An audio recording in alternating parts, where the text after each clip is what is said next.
आत्मवंदन master सभी को मेरा मधु सोनी का कोटि कोटि प्रणाम और सबका बहुत बहुत स्वागत है light and soul meditation group के हिंदी प्लेटफॉर्म पर। Thank you so much for joining masters. सभी का बहुत बहुत शुक्रिया कि आप अपने समय को, अपनी ऊर्जा को और अपने स्पेस को हमारे साथ बांटते हैं इस समय। और आप सबका बहुत बहुत स्वागत है। मैं मधु सोनी हूँ और आज हमारे बीच में आरती सेठ जी हैं जो आज का स्वाध्याय करेंगी। आज थिंकिंग एंड डेस्टिनी किताब का स्वाध्याय है।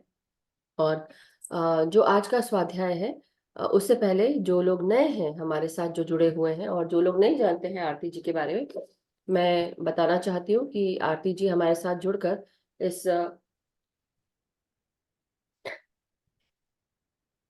Excuse me, sorry. तो आरती जी हमारे साथ जुड़कर स्वाध्याय करा रही हैं और बहुत मजबूती से इन्होंने अभी तक हर पारी खेली है, ऐसा मैं बोलूंगी। तो हमारी बहुत अच्छी स्वाध्याय की क्रिकेटर है और इनका नाम आरती सेठ है। इन्होंने, ये अहमदाबाद की रहने वाली है, एमए हिंदी में किया हुआ है इन्होंने। और ये रेकी ग्रैंड मास्टर भी हैं, क्रिस्टल ग्रैंड मास्टर हैं, सुजॉक थेरेपी जानती है, angel therapy, switch word, graphology, writing analysis, ये सब जानती हैं।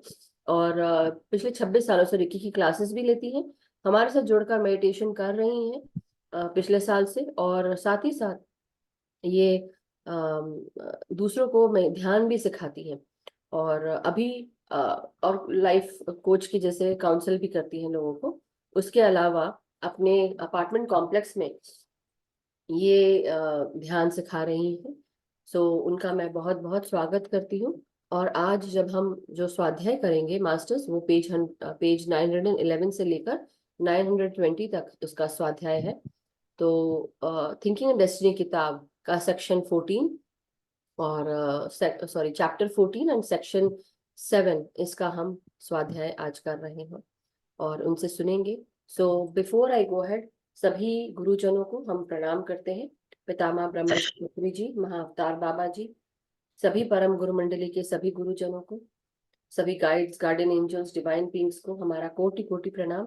हैरल्ड बॉल्डविन, पर्सिबल मास्टर और बेनोनी गार्डन मास्टर जिनके द्वारा हम ये बुक हम तक पहुंची है, और पितामह के द्वारा, उन सबको हमारा कोटि कोटि प्रणाम।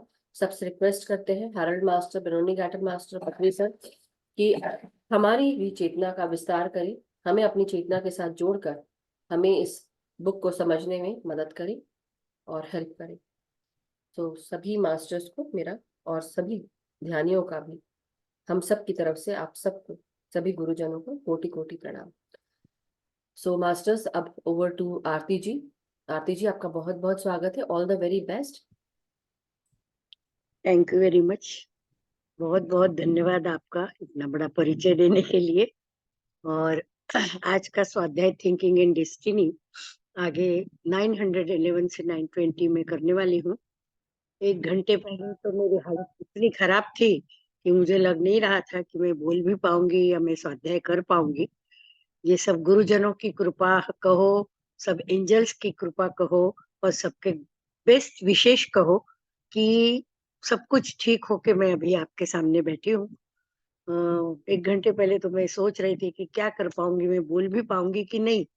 लेकिन रेकी कहो, एंजल कहो, सबकी हेल्प कहो, और मधु जी का प्रयोग कहो। उन्होंने नमक मुझे हाथ में रख के बोला था, क्योंकि आज मैं दोपहर में एक मीटिंग में गई थी और वहां से आई, और उसके बाद पता नहीं वहां कुछ स्वाध्याय की बातें चली थी, तो हो सकता है कुछ किसी की कुछ लगी हो नजर वगैरह।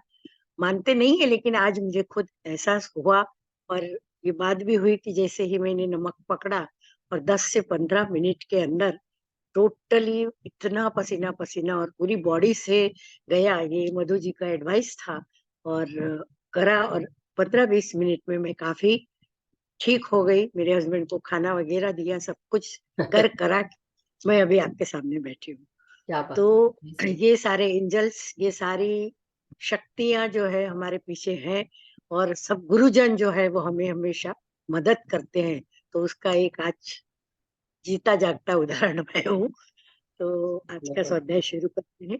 जी। ब्रह्म श्री पत्री जी, महाअवतार बाबा जी, सभी आर्कएंजल्स, सभी गुरुदेव, सभी मास्टर्स, मास्टर परसिवल जी, तथा गुरु मंडली, और सभी को नमन करते हुए मैं आज का स्वाध्याय शुरू करती हूँ।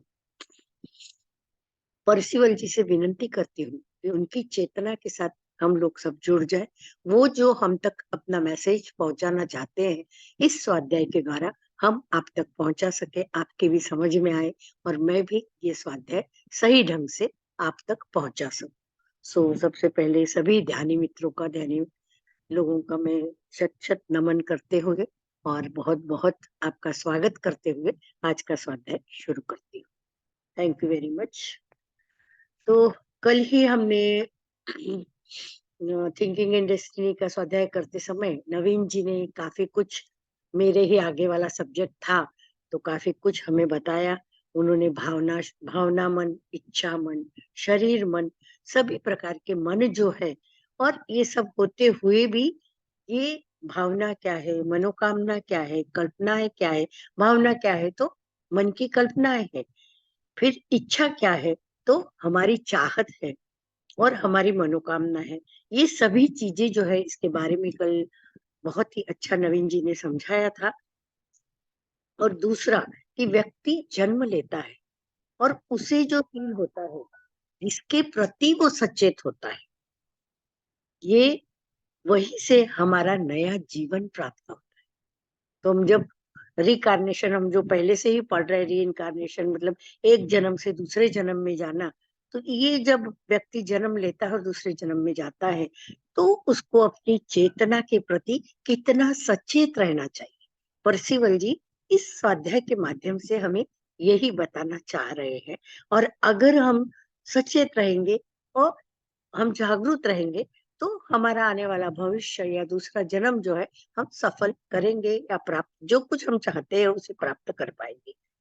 तो आज हम स्वाध्याय के आगे बढ़ते हैं कि सोच क्या है। सोच तो हम लोग कहते हैं कि हर छोटी सी बात फिर हमको विचार आया और उसके ऊपर हमारे विचार चालू हो जाते हैं। तो सोचना क्या है? सोचना अर्थात प्रकाश को स्थिर रूप में पकड़ना तथा आने जाने वाली सांसों के बीच अंतराल करना। इसीलिए मानव सोच में प्रकाश की रुक रुक कर अनियमित और झटकेदार चमक शामिल होती है, जबकि वास्तविक सोच में प्रकाश एक स्थिर धारा है और सांस रुक जाती है। मानवीय सोच हृदय और फेफड़ों में होती है, जो संभवित रूप से सेरिबलम और सेरिब्रम, कल हमको फोटो भी दिखाई थी नवीन जी ने, तो सेरिबलम और सेरिब्रम की तरह मस्तिष्क है। सोच का प्रत्यक्ष कारण इच्छा है और इच्छा भावना से प्रेरित है। सोच के 4 चरण भी उन्होंने बताए थे। पहला विषय, विषय की प्रस्तुति है, जो प्रकृति की छाप है उसकी स्वीकृति और उस विषय पर प्रकाश डालना है। दूसरा विषय का निर्धारण और शुद्धिकरण करना है, जो उस प्रकाश को प्रशिक्षित करके किया जाता है। तीसरा है विषय को बिंदु तक कम करना और जो उस पर प्रकाश का ध्यान केंद्रित करके किया जाता है। चौथा, बिंदु पर प्रकाश का ध्यान केंद्रित करना है, और जो कि वह धारणा है और सोच का परिणाम है। ये 4 चरण सभी चिंतन से आरंभिक होते हैं, लेकिन चिंतन में ही पूरे हो जाते हैं, जिसके परिणाम स्वरूप हमें आत्मज्ञान प्राप्त होने लगता है। साधारण आकस्मिक मानवीय दूसरे चरण में सोचना बंद हो जाता है, अगर यह इतनी दूर तक जा सके।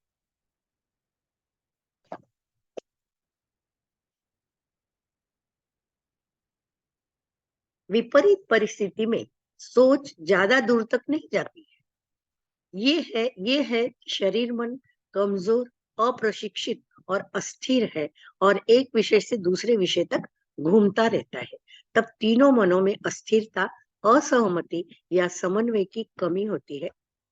आगे की कठिनाइयों या भावना और इच्छा के कारण होती है, जो अपने दिमाग को कार्रवाई बुलाने में कोई उचित प्रयास नहीं करती और अक्सर मन द्वारा शुरू किए गए कार्यों में हस्तक्षेप करती है।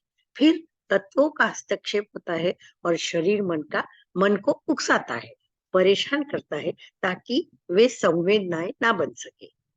मानव सोच के परिणाम वे विचार है जो हमेशा जीवन के कार्यों, वस्तुओं और घटनाओं के रूप में सामने आते रहते हैं, जिनमें वे आकर्षित होते हैं। इस प्रणाली का उद्देश्य यह दिखाना है कि आपको कैसे सोचना है और इन विचारों को निर्माण से बचना है, क्योंकि वे आपके जीवन पर शासन करते हैं और आपके प्रकृति के अधीन करते हैं। अब चैप्टर 8 चालू हो रहा है। पहला कदम जानने योग्य विषय पर निर्णय लेना है, अर्थात प्रकाश को उसी विषय पर केंद्रित करना है, किसी अन्य विषय पर नहीं। फिर विषय का निर्धारण आता है। जैसे आप एक निश्चित विषय का चयन करते हैं, आकस्मिक सामान्य सोच से दूर होने वाली कठिनाइयां का अपराय हो जाती है। विचार करने के लिए, उन पर काबू पाने के लिए आप में दृढ़ता होनी चाहिए। परसिवल जी का कहना है कि अगर कोई भी विचार है तो उस विचार के ऊपर आपको काबू पाना है, उसको निश्चित करना है, तो आपके अंदर दृढ़ता होनी चाहिए, निश्चितपना होना चाहिए। किसी ने कुछ बोल दिया कि भाई ये नहीं करना है, ये अच्छा नहीं है, आपने वो विचार छोड़ दिया। ऐसा नहीं, आपके खुद के विचार जो है दृढ़ होने चाहिए। अकेले एक विषय पर सोचने की दृढ़ता मन को मजबूत करना, प्रशिक्षित करना और स्थिर करना एक आवश्यक अभ्यास है। ये अभ्यास सबको करना चाहिए, जो प्रकाश इकट्ठा करता है और बाधाओं को दूर करता है। जैसे जैसे सोच में उपयोग किए जाने वाले प्रकाश बढ़ते हैं और स्पष्ट होता है, प्रकृति की इकाइयां और विचार आकर्षित होते हैं और फैले प्रकाश झुंड में आते हैं। एक के बाद एक के बाद एक विचार आते ही रहते हैं, वे इसे सहन नहीं कर पाते। सोचने में दृढ़ता आपकी तंत्रिका तंत्र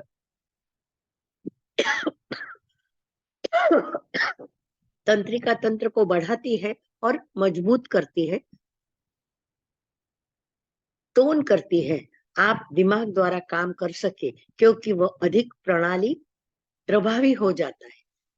जैसे कि बच्चे, अब जैसे छोटे बच्चे हैं या स्टूडेंट्स है, आजकल तो 10th 12th का एग्जाम चल रहा है, तो सब घर में पढ़ाई का माहौल है। तो बच्चे जब पढ़ते हैं तो माँ बाप क्या करते हैं, वो बैठ के पढ़ाई करते हैं, तो उनके पीछे जाके उनको समझाते हैं, तुम ये ध्यान से पढ़ो, ये कॉन्सेंट्रेशन से पढ़ो, ये ऐसे पढ़ो, इसको ऐसे ही याद करो, हमने ऐसा पढ़ा था। कुछ अपने उदाहरण भी देते हैं और उनको पढ़ने के लिए प्रोत्साहित करते हैं।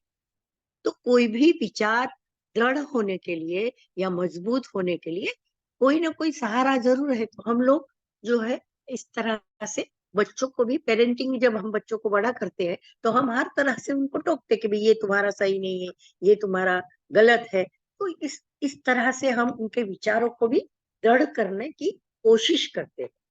आप जो शरीर मन को किसी विषय पर स्थिर कर रखते हैं और इस प्रकार प्रकाश को स्थिर रखते हो, ध्यान केंद्रित करते हो, विषय को जानते हो और जानते हो कि आप इसे जानते हो।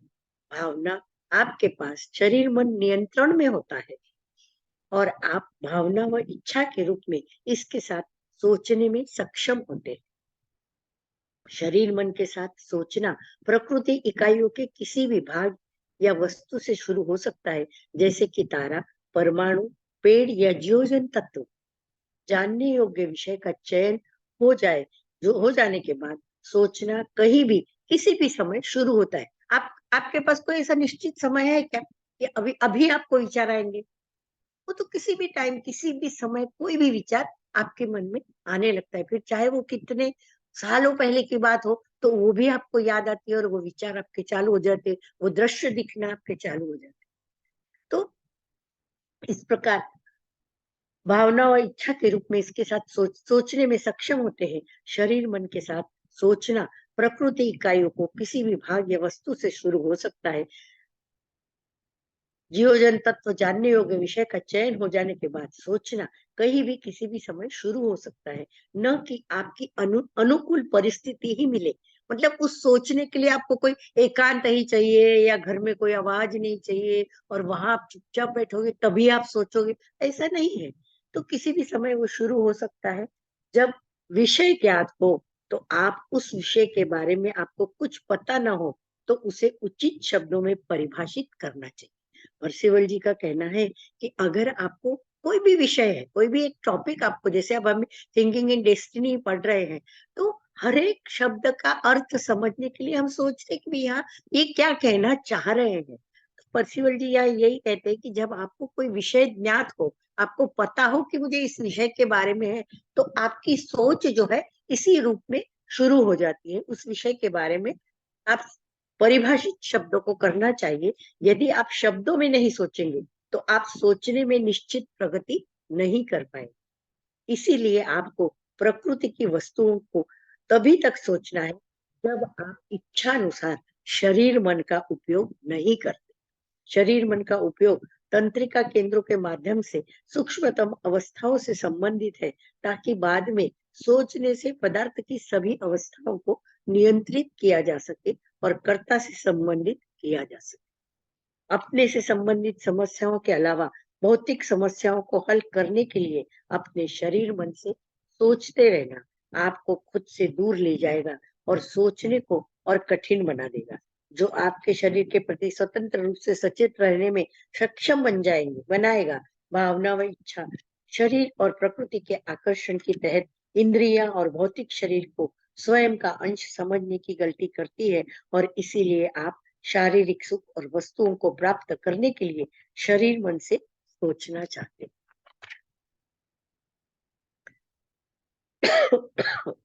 प्रकृति आप अपने संबंध में अंतर के प्रति सचेत है।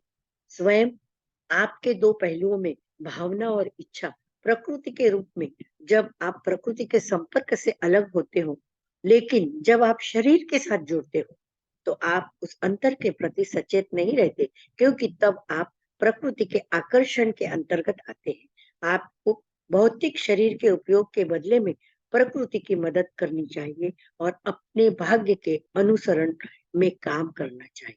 लेकिन प्रकृति के आकर्षण के तहत आप विफल रहते हैं। आपको प्रकृति के आकर्षण से दूर करने शरीर में रहते हुए भावना व इच्छा के रूप में अपनी गरिमा और उद्देश्य की खोज करनी होगी। तब आप भावना के रूप में और इच्छा के रूप में अपने और प्रकृति के बीच अंतर और अंतर की स्मृति पुनः प्राप्त कर पाए।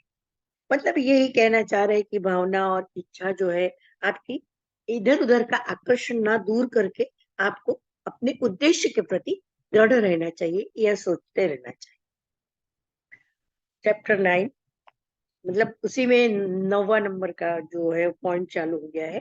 विचार पैदा किए बिना सोचने का वास्तविक प्रयास और मुक्त भावना के प्रयास शुरू होते हैं। यह प्रयास भावना मन का उपयोग करने को कहता है। सोने से पहले जागने पर और स्वतंत्रता के लिए सोचने के प्रयास से पहले आप यह गंभीर अपील कर सकते हैं।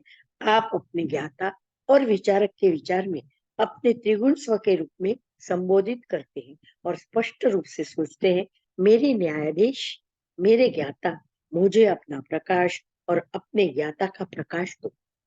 मैं सदैव आपके प्रति सचेत रहूं और अपने सभी कर्तव्य निभा सकूं और सचेतन रूप से आपके साथ एक हो सकूं। आपके मन में ये सारी भावनाएं हैं। तो अब देखो कि अभी आजकल बहुत चल रहा है मैनिफेस्ट करो, आपको जो चाहिए उसको देखो।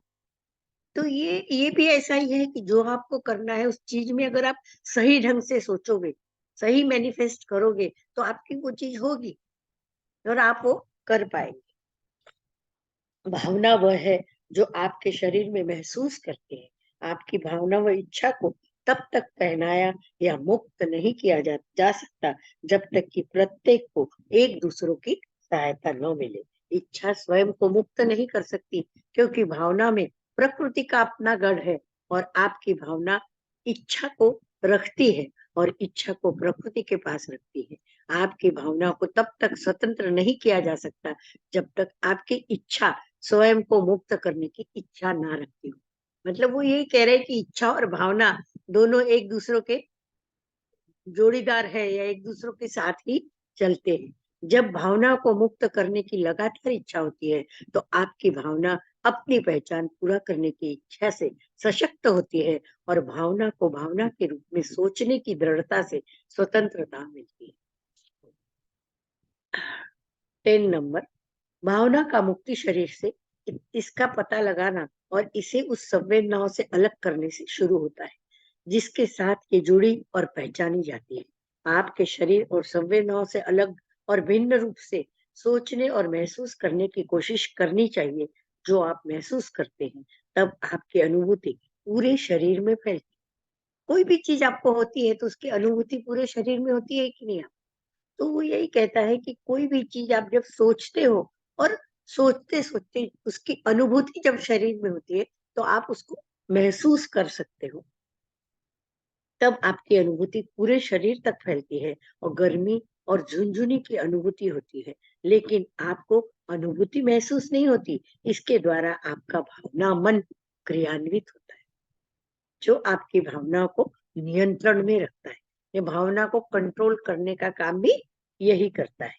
आप भावना के रूप में शरीर है, जहां भी रक्त संचार और तंत्रिकाएं, इसीलिए आप किसी विशेष भाग, उंगली, पैर की उंगली या शरीर के अन्य हिस्सों में भावना का पता लगाने का या उसके बारे में सोचकर अभ्यास कर सकते हैं। जैसे ही आप भावना को स्वयं के रूप में सोचने, अलग करने का प्रयास करते हो, आपको खुजली, बेचैनी, पसीना, जमाव या नींद जैसे संवेदना से विचलित हो सकते हो। जब आपकी सोच प्रकृति के किसी विषय पर सोचने पर वापस आ जाती है या जब नींद आती है, तो भावना के रूप में खुद को अलग करने का आपका प्रयास बंद हो जाता है। जब तक आप अनुभूति दिमाग का उपयोग नहीं करते, तब तक आप संवेदना के बिना शरीर में अनुभूति महसूस नहीं कर सकते। इसीलिए आपको स्वयं के बारे में सोचने और महसूस करने का प्रयास करके अपने भावना दिमाग को प्रशिक्षित करते रहना चाहिए। परसिवल जी का यही कहना है कि आपको स्वयं के बारे में सोचने और महसूस करने का प्रयास करके अपने भावना दिमाग को, मतलब अपना भावनात्मक जो मन है, उस दिमाग को प्रशिक्षित, उसको शिक्षण देते रहना चाहिए। आपको यह नहीं सोचना चाहिए कि महसूस करने का, देखने, सुनने, सूंघने, चखने या सुनने, यहाँ या कि छूने छूने तक का कोई लेना है। मतलब जो हमारे इंद्रिय है अलग अलग, उसके साथ भावना मन और शरीर मन का कुछ लेना देना नहीं। शरीर साकार है, तुम निराकार हो। यदि कई प्रयासों के बाद भी आप अपने शरीर में, अलग शरीर में नहीं जान पाते हो, तो आप संवेदनाओं की अनुभूतियों का अभ्यास कर सकते हो। आप अपने पैर के अंगूठे के बारे में सोच सकते हो और महसूस कर सकते हैं कि आप उस पैर के अंगूठे में क्या कर सकते हैं। जिस अंग में कोई संवेदना नहीं थी, वहां गर्मी की अनुभूति से स्पंदित होने लगता है। 1-2 मिनट का प्रयोग अगर हम करेंगे कि भाई अभी हम आंखें बंद करके अपना ध्यान अपने पैर के अंगूठे पे ले जाए। आप सोचिए कि आपके पैर के अंगूठे में आपका ध्यान जा रहा है। अब आपके पैर के अंगूठे में आपको क्या संवेदना हो रही है, क्या फील हो रहा है?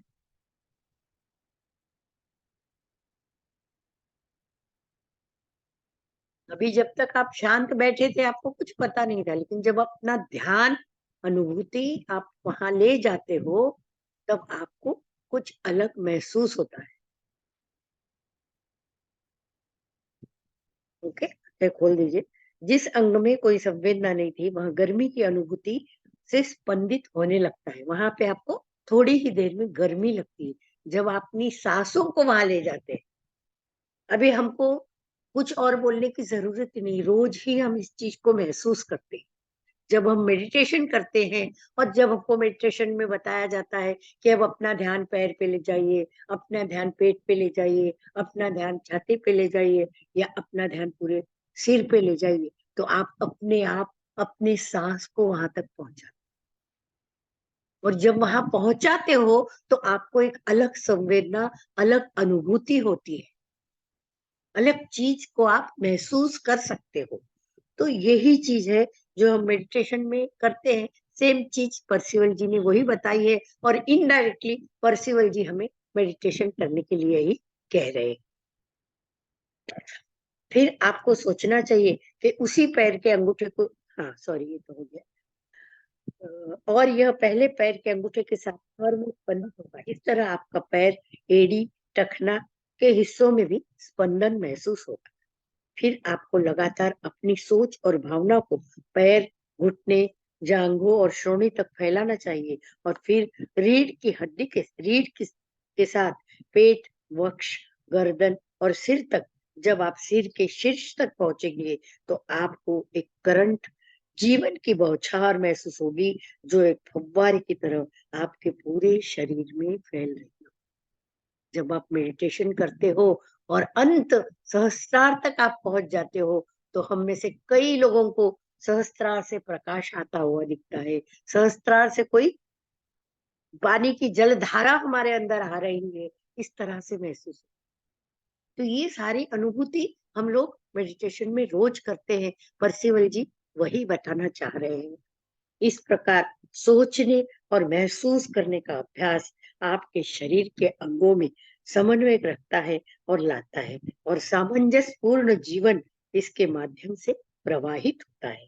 उसके बाद आपको जीवित श्वास, श्वास रूप सक्रिय पक्ष, शरीर में श्वास रूप के हर हिस्से में प्रवेश करने वाली श्वास रूप के निष्क्रिय पक्ष के बारे में सोचने और महसूस करने का प्रयास करना चाहिए।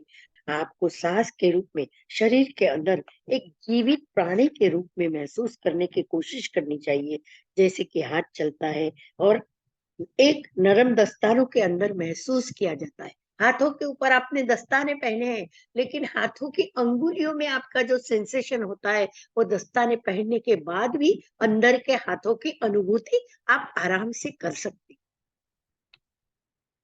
और आपको अगर सांस की अनुभूति कराए तो 2 मिनट का मैं प्रयोग आपको करवाना चाहूंगी, क्योंकि कंटिन्यूअस सुनेंगे तो भी थोड़ा ऊपर से जाएगा।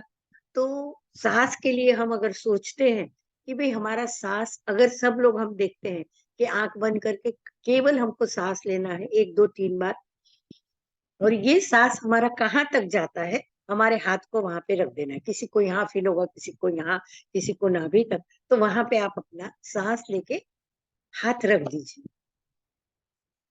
करके देखिए।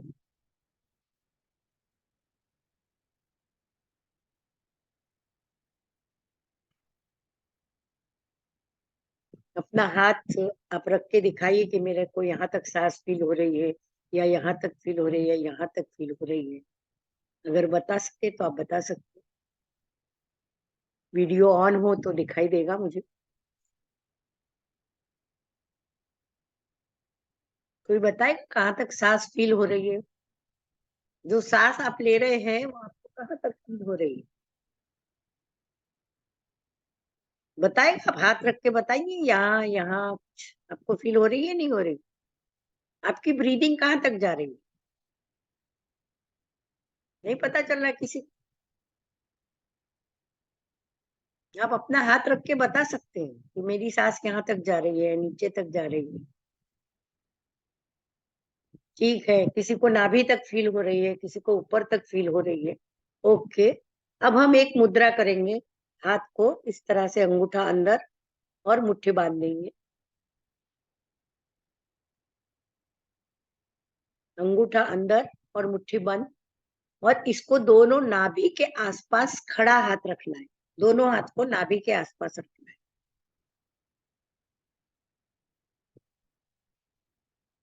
अब आंखें बंद करके आप सांस लीजिए और महसूस कीजिए।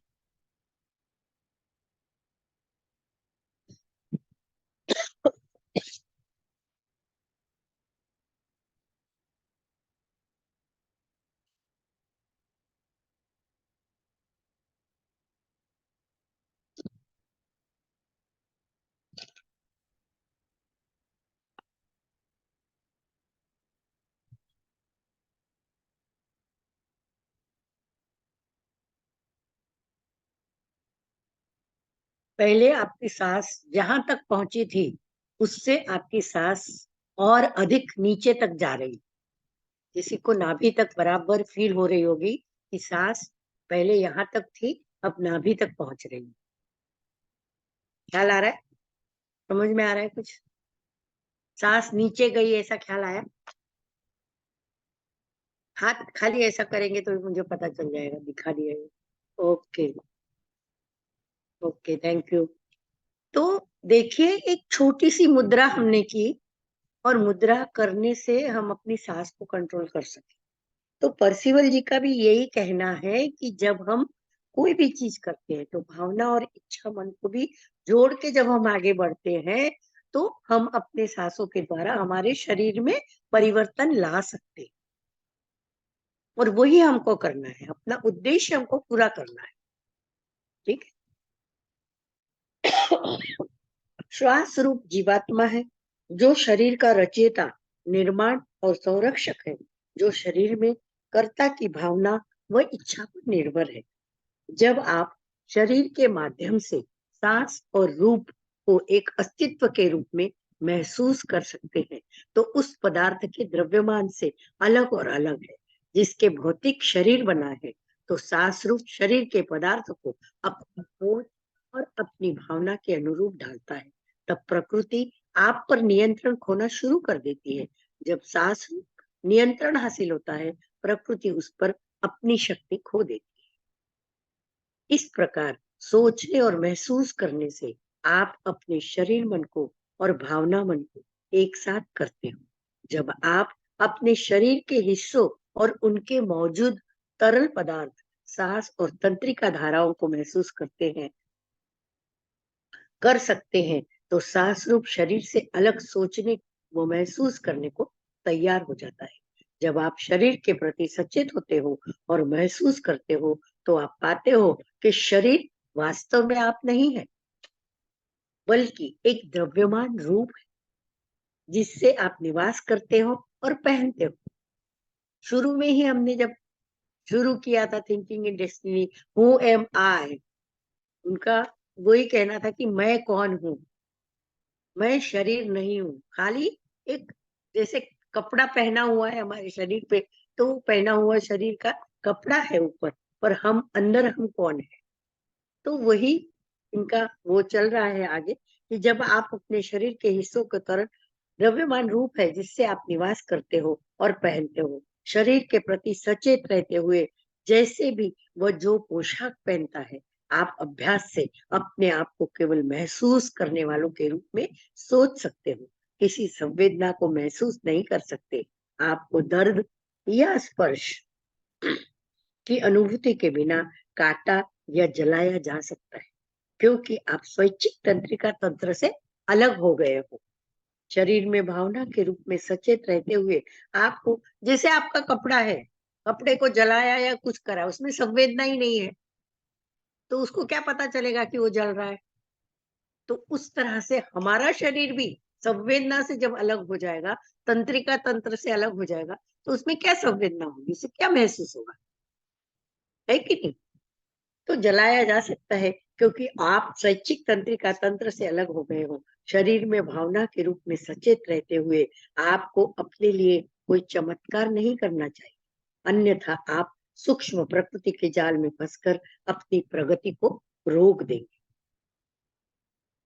चैप्टर 12, संसार छूट गया और भूल गया। इस प्रकार प्रकृति के अस्तित्व के प्रति आपका निर्वासन समाप्त हो जाता है।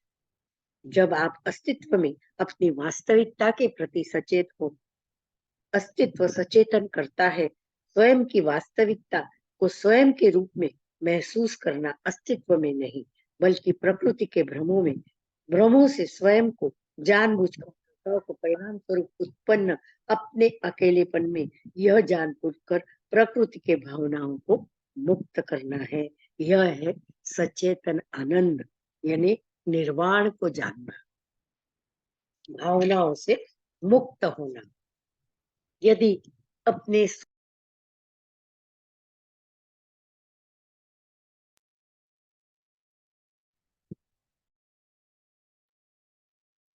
यदि अपने सोचने का उद्देश्य संसार से भागना है और प्रकृति से मुक्त होना, या बिना यह जाने आप में से कौन सा वांछित पलायन था, तो कर्ता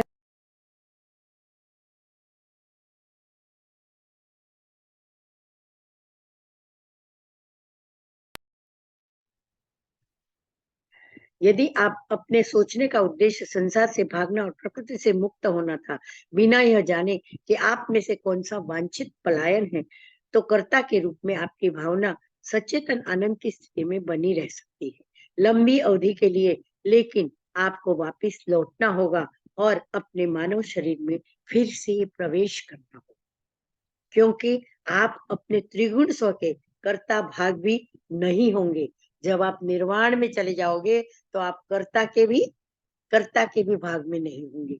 मृत्यु के बाद आपके असंतुलित विचार आपको फिर से एक इंसान बनने और स्वतंत्रता की राह पर आगे बढ़ने के लिए मजबूर करेंगे। आप ऐसा नहीं कर सकते क्योंकि आप अपने आप को त्रिगुण स्व के कर्ता के भाग के रूप में महसूस कर रहे हैं। एक भावना के रूप में आपके पास कोई संवेदना नहीं है, कोई दर्द या सुख नहीं, कोई भौतिक शरीर नहीं, इंद्रिय नहीं, श्वास रूप नहीं, इनमें से किसी को कोई स्मृति भी नहीं, कोई याद भी आपके पास नहीं है, लेकिन आप एक भावना है जिसमें सभी को बहुत कुछ व्यक्तित्व दिया है, ये और जिन्होंने भौतिक शरीर को मानव बनाया है। आप कर्ता का भाव पहलू, आप नहीं जानते कि आप कौन हो, हालांकि आप एक अमर वास्तविकता के रूप में सचेत है, आपकी भावना के रूप में अबाधित, शांतिपूर्ण, खुश और आनंदित है। आप उन भावनाओं के प्रति सचेत हो जाते हो जो आपके पास भी थी, लेकिन जिन्हें आप संवेदनाओं के रूप में से तत्वों को अलग नहीं कर सकते, जो भावनाओं को खत्म कर देती है।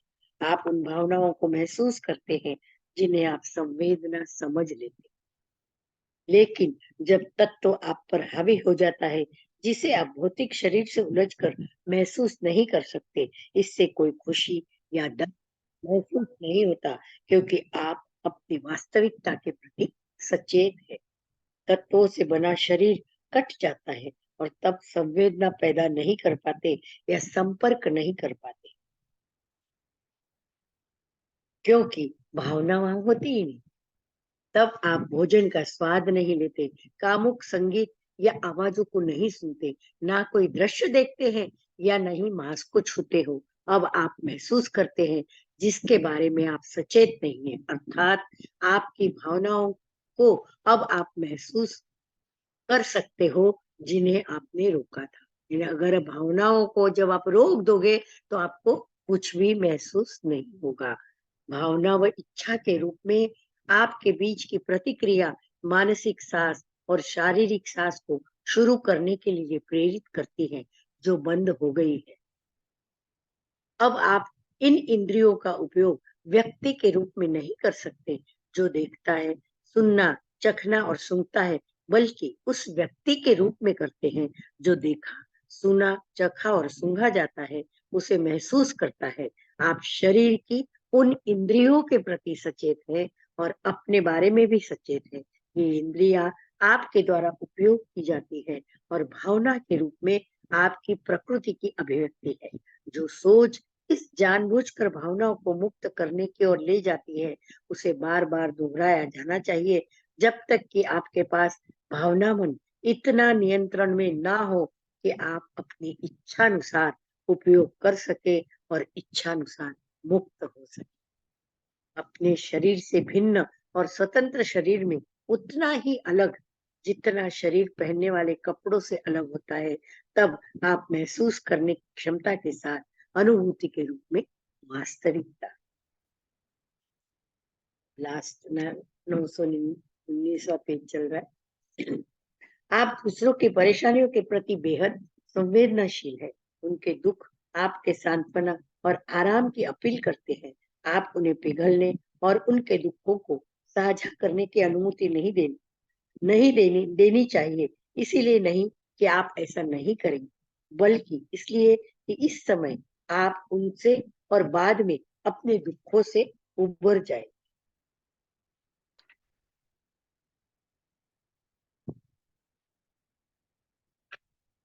इस प्रकार आप अपने लिए एक पोशाक शरीर रूप में नष्ट कर देंगे जो शरीर में बन रहा है।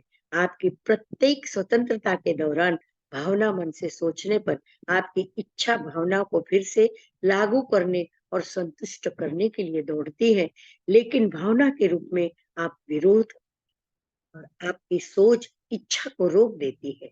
यह आपकी भावना को अपनी इच्छा के साथ समय से पहले जुड़ने से रोकता है, जिसे यह अनुमति दी गई है, तो उसके बाद स्वतंत्रता असंभव नहीं, अधिक कठिन हो जाएगी। आपकी भावना व इच्छा को जानबूझकर स्वयं ही मुक्त किया जाना चाहिए। परशुराम जी का यही कहना है कि भावना और इच्छा को जानबूझकर आपको ही मुक्त करना चाहिए, ताकि अंततः उनका पूर्ण मिलन हो सके, फिर से वो दोनों एकत्रित हो सके और आपका भावना मन और इच्छा मन साथ में काम करे। आपको इच्छा मन का उपयोग स्वयं को खोजने, नियंत्रित करने और मुक्त करने के लिए किया जाता है, ताकि आपका इच्छा मन इच्छानुसार काम कर सके। आपकी इच्छा होनी चाहिए कि इच्छा स्वयं नियंत्रित और स्वशासित हो। जब आपकी इच्छाएं होती है तो आप इच्छा मन से सोचने का प्रयास करते हो। फिर तुम्हें इच्छा पर ही सोचना चाहिए और कुछ नहीं। जब इच्छा पर सोचते हो तो कुछ असंख्य इच्छाओं में विभाजित हो जाती है। जब एक इच्छा हमारी निर्माण होती है और उस पे सोचने लगते हैं, तो उसके बाद एक के बाद एक के बाद कितनी इच्छा होती है। जैसे कि आपको मन में आया कि मुझे एक कार खरीदनी है। कार कौन सी खरीदनी है वहां से शुरू होता है। तो मर्सिडीज कार लानी है। फिर कार लेनी है तो उसका रंग कौन सा होना चाहिए। रंग के बाद उसकी एसेसरीज क्या होनी चाहिए। उसके बाद एसेसरीज आ गई, कार आ गई, सब कुछ हो गया। उसके बाद अगला विचार आया कि अब मैं कार में घूमने कहाँ जाऊंगा।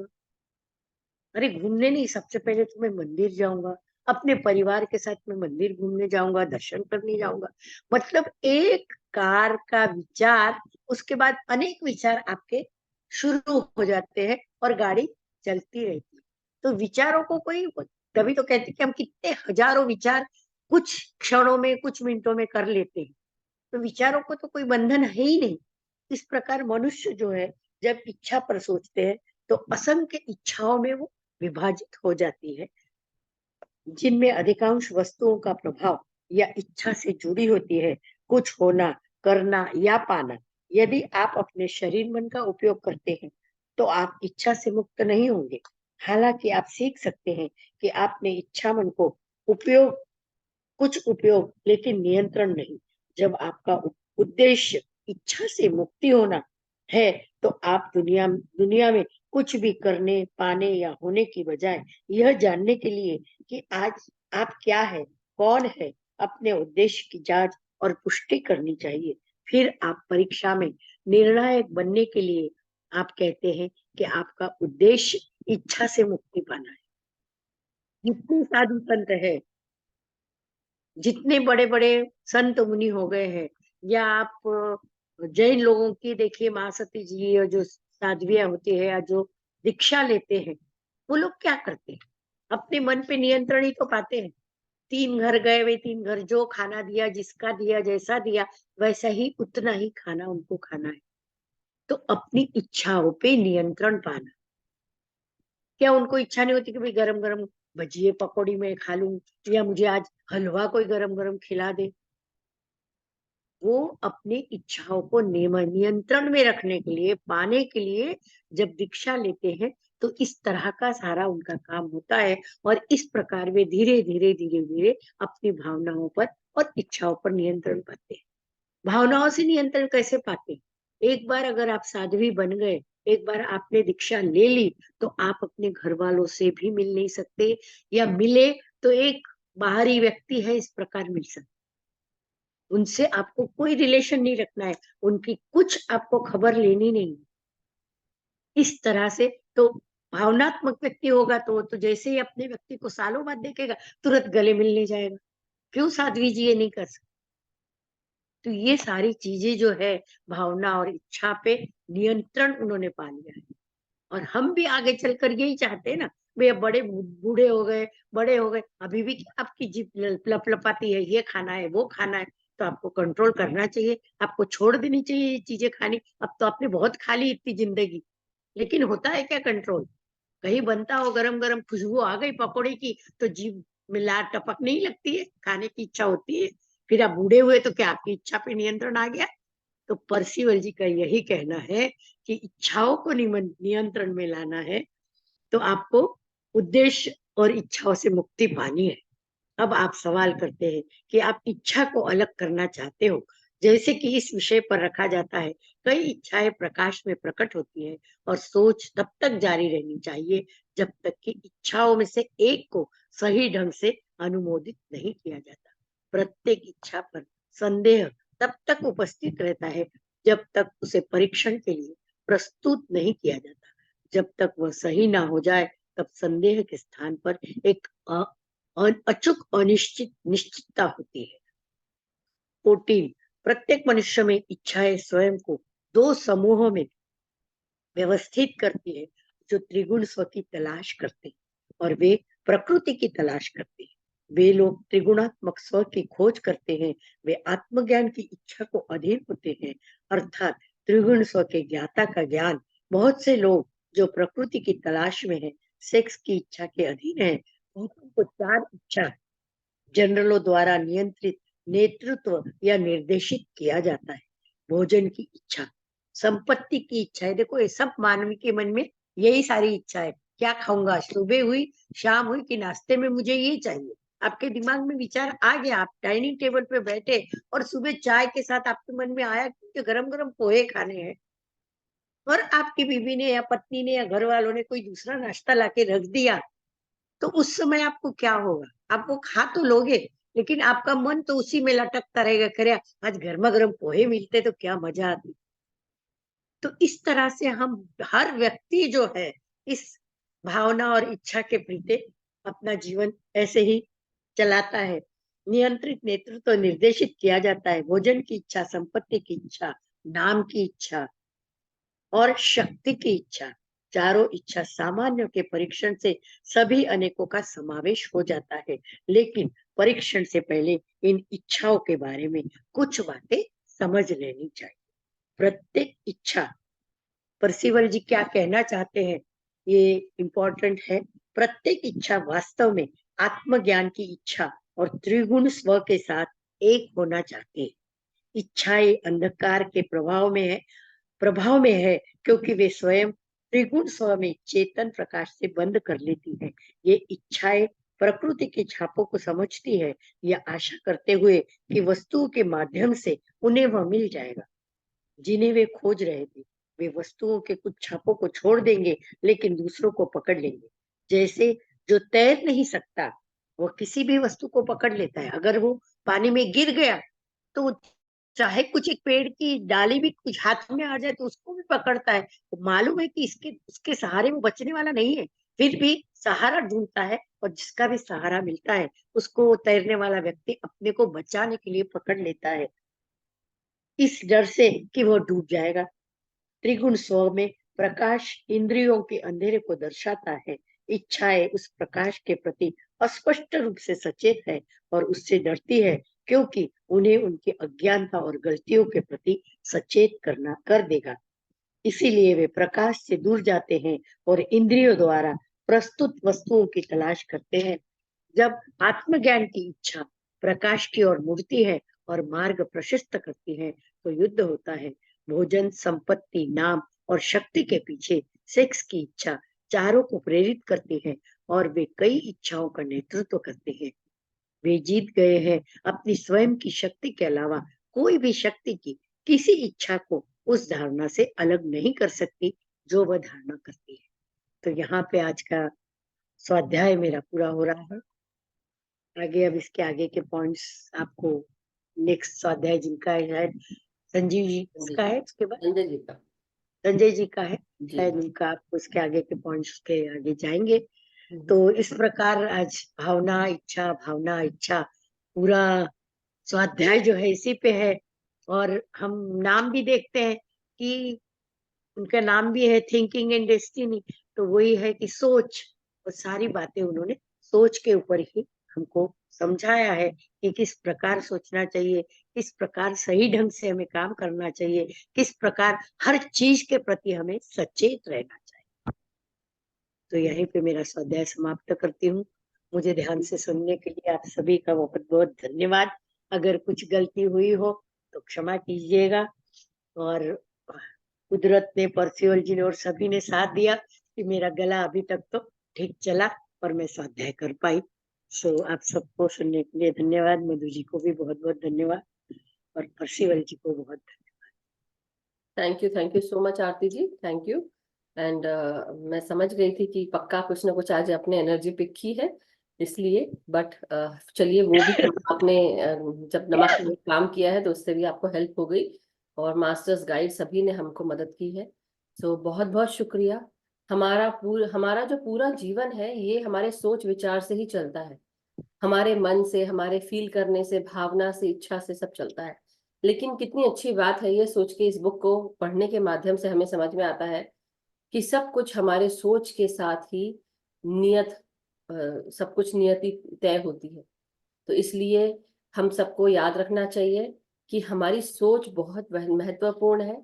अगर हम कभी भी कुछ नकारात्मक सोच आ भी जाती है, मैं सिर्फ यही कहूंगी कि जब हम ध्यान करते हैं, ध्यान से हमारी जो ये सोच है ये सकारात्मक होने लगती है, और धीरे धीरे हम सकारात्मक ही सोचते हैं, हम धीरे धीरे वो विचारों को काट पाते हैं। लेकिन जैसे जैसे हम आगे बढ़ते हैं, मैं ऐसा नहीं कहूंगी कि आपने कुछ समय तक आपके विचारों में नकारात्मक विचार नहीं आए हैं तो अब आप सकारात्मक हो गए हैं।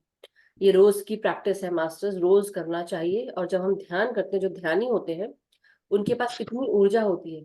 तो आप ये मत सोचिए अरे मैं तो ध्यानी हूँ, अहंकार में मत आइएगा कभी भी कि मैं तो ध्यानी हूँ, मैं तो जो सोचूंगा वो हो जाएगा। लेकिन आप ये भूल जाते हैं कि आप अच्छा सोचने के साथ साथ आप बुरा भी सोच रहे हैं कभी ना कभी।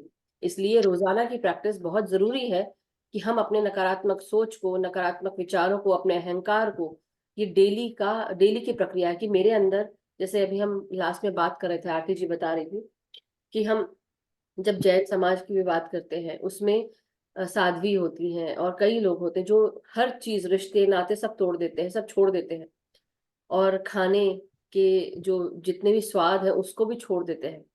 कितना मुश्किल है, सोचिए कितना मुश्किल। अगर यहाँ पे अभी कोई ऐसी कोई चीज, जलेबी दिख जाए सामने, पकोड़े दिख जाए जैसे वो बता रही थी, या कुछ और लड्डू दिख जाए, या और किसी को रसमलाई दिख जाए, जिसकी जो फेवरेट आइसक्रीम दिख जाए, रोक पाएंगे आप लोग अपने आप को? सोचिए, पार्टी में खाना बना है, बहुत टेस्टी खाना बना है, पनीर भी बना है, पूड़ी भी है, कचौड़ियाँ भी हैं, समोसे हैं, आलू बंडे हैं, चटनियाँ हैं तरह तरह की, अचार है। किसके मुंह में पानी नहीं आएगा? सबके मुंह में पानी आएगा। इसीलिए अपने आप को रोकने के लिए हमारी जो इच्छा शक्ति होती है वो बहुत जरूरी है। भावना, भावना क्या है? अब जैसे अगर हम सोचिए, एक बात सोचिए, जब किसी इंसान का पेट भरा होता है, ठूस ठूस के खा लिया है उसने ऑलरेडी, अब उसके सामने आप कितने भी पकवान व्यंजन रख दो, 36 भोग लगा दो, क्या वो इंसान खाएगा? मन तो करेगा फिर भी, लेकिन कई बार ऐसा भी होता है, कई बार मन नहीं करता। कई बार ये होता है कि मन कर रहा है लेकिन पेट में जगह नहीं है। लेकिन आप ये सोचिए, जब ये इच्छा हमारे अंदर जागती है कि हमें अब नहीं खाना है, अब हमने सोच ही लिया है, मन को स्थिर कर लिया है, तब हर चीज पॉसिबल है। पत्री सर का भी कुछ दिन पहले एक मैसेज आया था, मुझे ध्यान नहीं है, मैं शेयर करूंगी। बट उनका ये था, जो कई बार लोग इसमें प्रमोट करते हैं, तो उसमें था कि हमारी जो जीभ है, जीभ में जो सामने का भाग होता है केवल वहीं स्वाद होता है, बाकी कहीं नहीं होता, पीछे नहीं होता है, राइट? और ये तो हम सबको पता ही है। तो इसलिए हमारी जो ये स्वाद को, जो हम महसूस करते हैं, फील करते हैं, अब इसकी जगह हम केवल सांसों के द्वारा, हम जब सांसों के द्वारा सूंघते हैं किसी भी चीज को, सोचिए अच्छा हो बुरा हो हमें सब समझ में आता है। मैं, जैसे एक मेरी आदत है, मैं अगर खाना में, जब हम व्रत त्योहार करते हैं, राइट, व्रत त्योहार करते हैं और उसमें पूजा पाठ का खाना बनता है, अपने, हम मुंह से चखते नहीं है, नाक से स्मेल नहीं करते हैं। लेकिन कभी कभी ऐसा होता है कि व्रत त्योहार नहीं है लेकिन आपने कुछ खाना बनाया है, and you don't want to taste, क्योंकि जो खाना बनाता है उसको कभी कभी मन नहीं करता, तो आप उसकी स्मेल से भी आप पता लगा सकते हो कि खाना स्वादिष्ट बना है या नहीं, नमक है या नहीं, वो भी कर सकते हो। आपके सेंसेस किस तरह से काम करते हैं।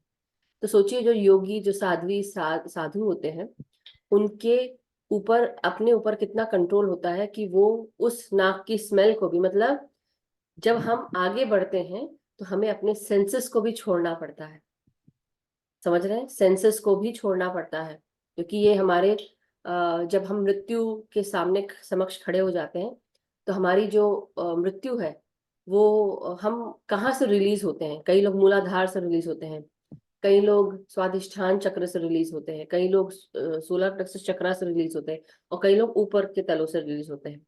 मतलब ये कि अगर आपकी नाक से खून निकलने लगा है, दैट मीन्स आप अपने मूलाधार चक्र से जुड़े हुए थे और बहुत लोअर वाइब्रेशनल में थे, लस्ट और एंगर और एंजाइटी, फियर, इन सब में थे, जिनका मरते वक्त नाक से खून निकलता है तो वो मूलाधार से निकलते हैं। जब मृत्यु तुल्य हो जाते हैं और जब उनका मुंह टेढ़ा हो जाता है, कई लोगों का मुंह टेढ़ा हो जाता है, दैट मीन्स वो स्वादिष्ठान चक्र से निकले हैं, राइट। और कई लोग जब आंखों से होते हैं तो आंखों का भी किससे होता है, पेट से जुड़ा होता है। वो आपके आंखें नहीं, सॉरी, आंखों का नहीं, बट पूरा चेहरा या ऐसा कुछ होता है, तब वो सोलर प्लेक्सस चक्र से निकलते हैं। लेकिन जो लोग जिनकी आंखें ऊपर हो जाती हैं तो वो सहस्त्रार से निकल जाते हैं। तो आप समझ रहे हैं कि हमको अपने सेंसेस पे भी कितना काबू पाना है। और जब हम हायर वाइब्रेशन हो जाते हैं तब हमारी आंखें ऊपर की तरफ जाती, ऊपर की तरफ उठती हैं, और आप तब सहस्त्रार से निकल जाते हैं। तो जब आप उस स्टेट में रहेंगे कि हम अपने सेंसेस पे भी काबू पा ले। अब जैसे ये हैरल्ड मास्टर है, इन्होंने कहा है कि वो सिर्फ 4 सेंसेस को महत्व देते हैं, आंखों को, नाक को, मुंह को और कानों को, राइट। सिर्फ ये चीज होती है। तो जब ये 4 सेंसेस महत्व दिए हैं उन्होंने, पांचवे को बॉडी माइंड के साथ जोड़ दिया है, टच वाले को अलग कर दिया है उन्होंने, उसको नहीं मानते हैं। और सही भी बात है, जब हम मृत्यु के समक्ष खड़े होते हैं, ये पांचवा जो टच का है वो तो कहीं पे भी काम नहीं आता। तो हमको अपने चारों सेंसेस को काबू में रखना है। और दूसरी चीज, अपनी चेतना को ऊपर आगे बढ़ाना है, जिससे हम आगे बढ़ सके। तो अपनी जो इच्छा है, वो हमको अपनी इच्छा और भावना वो कंट्रोल, अपने ऊपर कंट्रोल रखना है। अगर एक बार ठान लिया कि मुझे ये नहीं खाना, अब जैसे डायबिटीज हो जाती है किसी को, अब उसको, या किसी को कोलेस्ट्रॉल का प्रॉब्लम है, तेल घी कम खाना है, तला हुआ कम खाना है, जिसको डायबिटीज है उसको शक्कर भी जहर के बराबर लगेगा, चावल भी नहीं खा सकता, मीठा भी नहीं आ सकता, राइट। तो तब आपको ये समझना है कि, और खासकर जब ये सब चीजें होती हैं, देखना जिनको डायबिटीज होती है, आपके बार बार सामने कई बार ऐसा होता है कि जब आप खाना, जब ये सिम्टम होता है, स्पिरिचुअली स्पिरिचुअली आपको बताया जाता है मास्टर्स के द्वारा, आपकी खाने की प्लेट में कोई चीज कम है, या चावल में कंकड़ आ गए, या ठसका लग गया चावल खाते वक्त, या मीठा खाते वक्त, या मीठा कुछ आया, शायद आपको नहीं मिला बाकी सबको मिला, तो ये आपको मास्टर्स गाइड करते हैं कि ये चीज आप अपने इसमें से निकाल लीजिए, अलग कर लीजिए। वैसे ही तला हुआ भी ऐसा ही होता है, किसी को सबको दिया जा रहा है लेकिन आपको कम दिया गया है, या आपको आपको मिला ही नहीं है। क्यों? क्योंकि वो स्पिरिचुअली मास्टर्स पहले ही जानते हैं कि आपके साथ क्या हो रहा है, और जितना आप अपने आप के साथ जुड़ते जाएंगे उतने आपको साइंस मिलते जाएंगे। इसलिए हमें अपनी इच्छा, भावना और बहुत सारी चीजों पे बहुत कंट्रोल रखना है। और अगर आप सोच लेते हैं, कमर कस के खड़े हो गए, जब आपने एक बार सोच लिया, तो फिर कुछ भी दिक्कत वाली बात नहीं है, आप फिर आगे बढ़ सकते हैं आसानी से। मगर वो सोच आपकी कैसी है, वो बहुत महत्वपूर्ण है। So thank you so much Aarti ji, बहुत ही अच्छे से आपने इसको हमको समझाया। बहुत बहुत शुक्रिया आपका। Thank you so much. Masters, thank you. किसी का कोई भी प्रश्न या कोई शेयरिंग है तो आप हैंड रेज कर सकते हैं, कुछ बोलना है, और अन्यथा हम सीधे ध्यान में जाएंगे। आरती जी आज अभी तो ध्यान नहीं कराएंगी, राइट। मैं गाइडेड मेडिटेशन लगाऊंगी पतरी सर का। बट आप लोग को अगर कुछ पूछना है, बोलना है, तो प्लीज गो अहेड, अदरवाइज हम सीधे ध्यान में चलते हैं। और आंखें अपनी आपको बंद करने से पहले आप पानी पी लें, चश्मे उतार लें, पिरामिड्स जिनको लगाना है पिरामिड्स लगा लें, और आराम से पालथी आलथी आलती पालथी मार के बहुत ही आराम से बैठेंगे, कंफर्टेबल। अपने कंधों को आप ढीला कर लें, अगर आपको लगता है तो आप उसको ऐसे से गोल गोल घुमा सकते हैं, आगे पीछे क्लॉकवाइज एंटी क्लॉकवाइज, जिससे आपके कंधे ढीले हो जाए। अपनी गर्दन को सेट कर लें और सीधे बैठे, कमर सीधी रहनी चाहिए, रीढ़ की हड्डी सीधी, और अपनी गर्दन, अपना गला, अपना सर सीधे रखेंगे। कड़ा अपना शरीर बिल्कुल भी करके नहीं बैठना है, कहीं पे भी कोई टाइटनेस नहीं। हाथों को भी जब हम क्लास्प करते हैं, अपने हाथों को उंगलियों में उंगलियां डाल के बिल्कुल आराम से, कई लोग ऐसे कर देते हैं, एकदम टाइट पकड़ लेते हैं।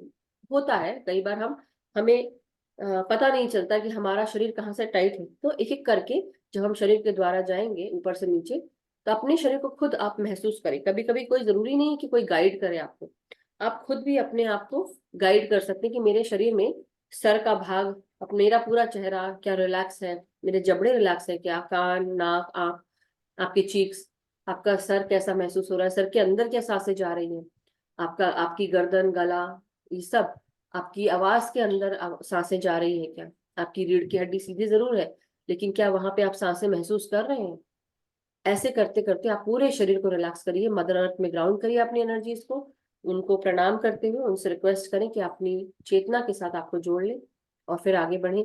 सफेद प्रकाश को धारण करें, उसका आवाहन करें, और अपने भीतर और चारों तरफ सुरक्षा चक्र के रूप में महसूस करेंगे और फिर आगे बढ़ेंगे। सो मास्टर्स, पितामह ब्रह्मऋषि पत्री जी, महाअवतार बाबा जी को और सभी ध्यानियों को प्रणाम करते हुए आज का सेशन शुरू करते हैं ध्यान का।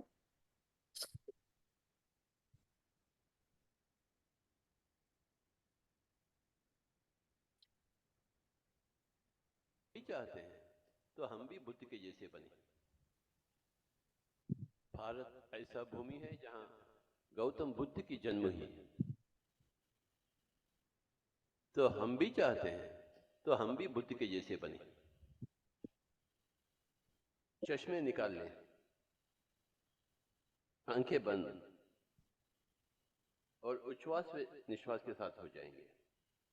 हमें संगीतकार होते हुए योगीश्वर बनना है, गुरु नानक जी के जैसे बनना है, भगवान बुद्ध के जैसे बनना है। नहीं बनेंगे क्या? तो कैसे बनेंगे हम? आंखें तो बंद करना ही पड़ता आपको। अपने आंखों से दुनिया को हटाना चाहिए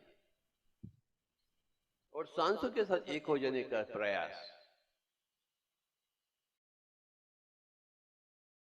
क्योंकि हम गुरु नानक जी के जैसे बनना चाहते हैं, भगवान बुद्ध के जैसे बनना चाहते हैं, वर्तमान महावीर जी के जैसे बनना चाहते हैं, वेदव्यास जी के जैसे बनना चाहते हैं। भजन भोजन करने से हम बुद्ध के जैसे नहीं बनते हैं। ध्यान को अपनाएंगे तो बनेंगे। And what is meditation? Making the mind empty. योगः चित्त वृत्ति निरोधः। माय डियर फ्रेंड्स, एक राजा का पुत्र एक एनलाइटेंड मास्टर बने तो हम क्या बने? क्या उनका गुणगान का कीर्तन करें तो हम बनेंगे? कृपया कोई भी आंखें न खोले। उच्छ्वास निश्वास के साथ एक हो जाएंगे। कठिन तपस्या चाहिए। हर रोज 4 घंटे, 5 घंटे, 10 घंटे आंखें क्यों नहीं बंद करेंगे आप?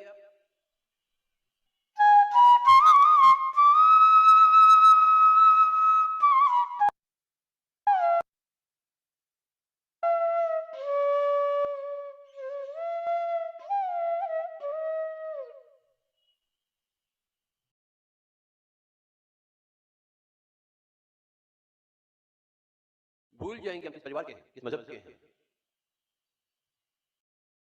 किस प्रांत के हैं, किस देश के हैं। बस सांसों के हो जाएंगे हम। दोनों हाथ एक करें, सारी उंगलियों में। ध्यान का एक विधि विधान है।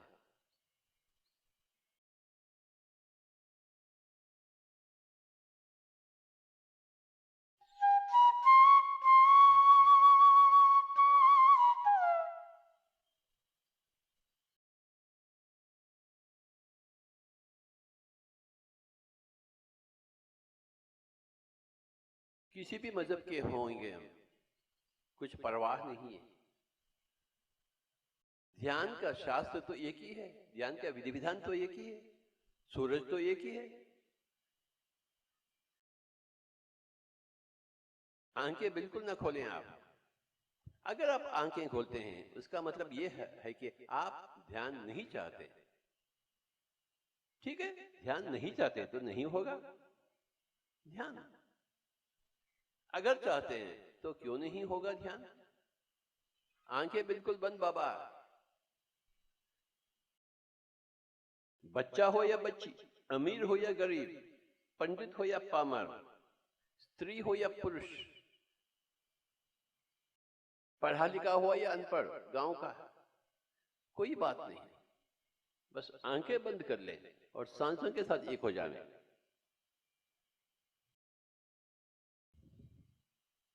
क्योंकि हमें बुद्ध की कीर्तन नहीं करनी है, उनके गुणगान की गिनती ना करें हम। कोई भी आंखें नहीं खोलेंगे बाबा। हमें बुद्ध जैसे बनना है, कम चलता ही नहीं। गुरु नानक जी के जैसे बनना है, कम चलता ही नहीं।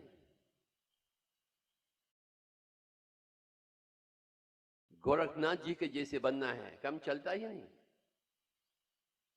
भगवान शंकर के जैसे बनना है, कम तो चलता ही नहीं बाबा।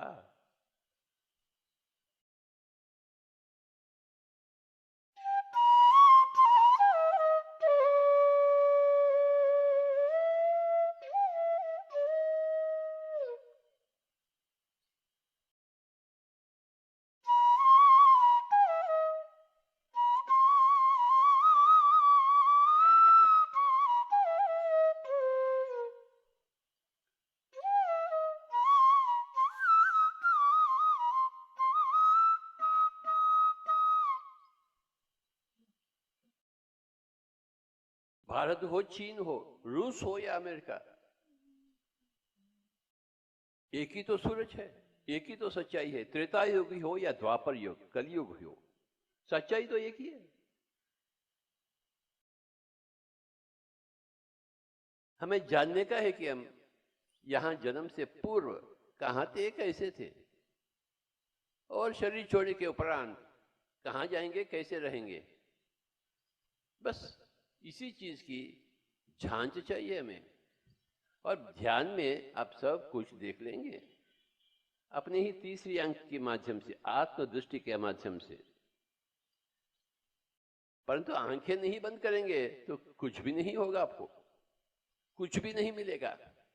यूं ही रिक्त हस्त आप शरीर छोड़ेंगे, फिर दोबारा जन्म लेंगे।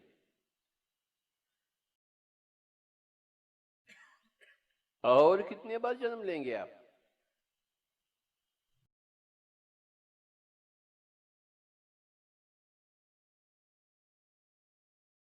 यहां क्या करते हैं ऋषिकेश में सभी लोग? ध्यान नहीं करते हैं, भजन भोजन।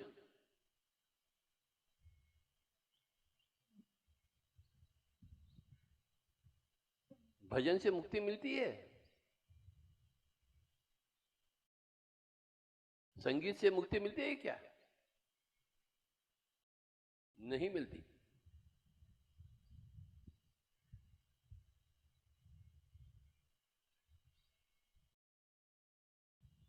अच्छे कर्म करोगे तो मुक्ति मिलेगी? नहीं मिलेगी। ध्यान से ही मुक्ति मिलेगी।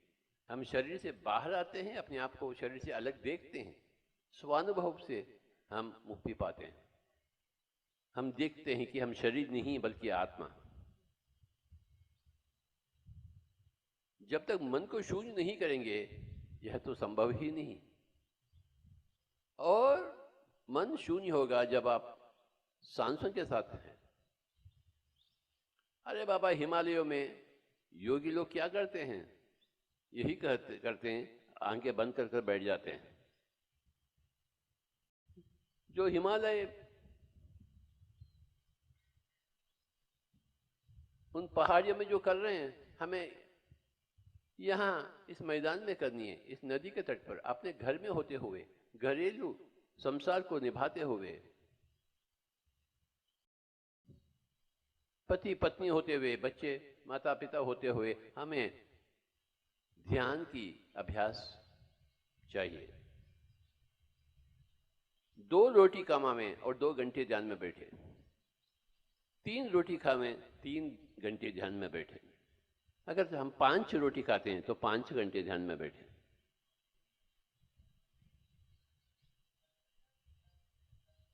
नहीं हमें राजा बननी है, ना ही हमें महल चाहिए, हमें मुक्ति चाहिए।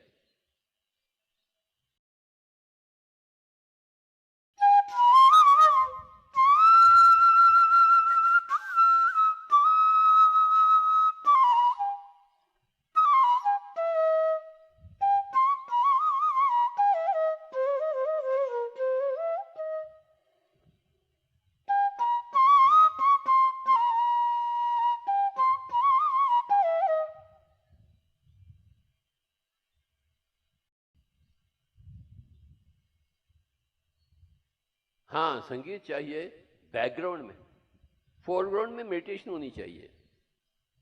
क्योंकि ठीक माहौल बनती है संगीत से। केवल माहौल के लिए है संगीत, मुक्ति के लिए नहीं है। मुक्ति के लिए तो सांस है, सांसों के साथ रहना, सुखमय प्राणायाम, गौतम बुद्ध ने इसे आनापानसति कह चुके हैं।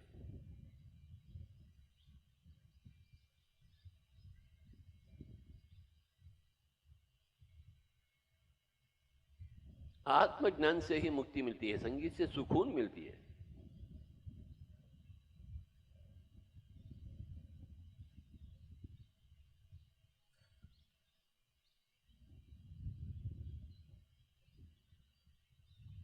उच्छ्वास निश्वास के साथ एक हो जाएंगे।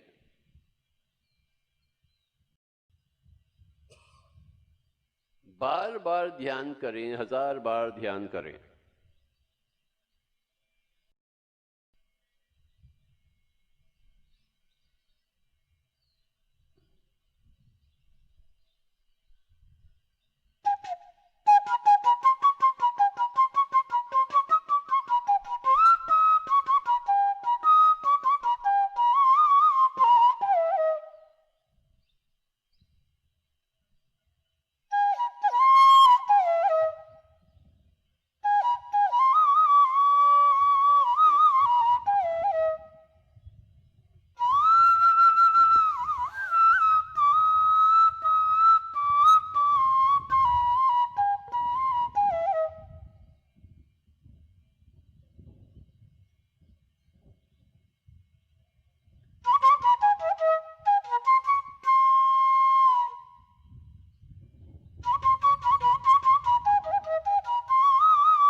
कितने रोटी खाएंगे, कितने पैसे कमाएंगे,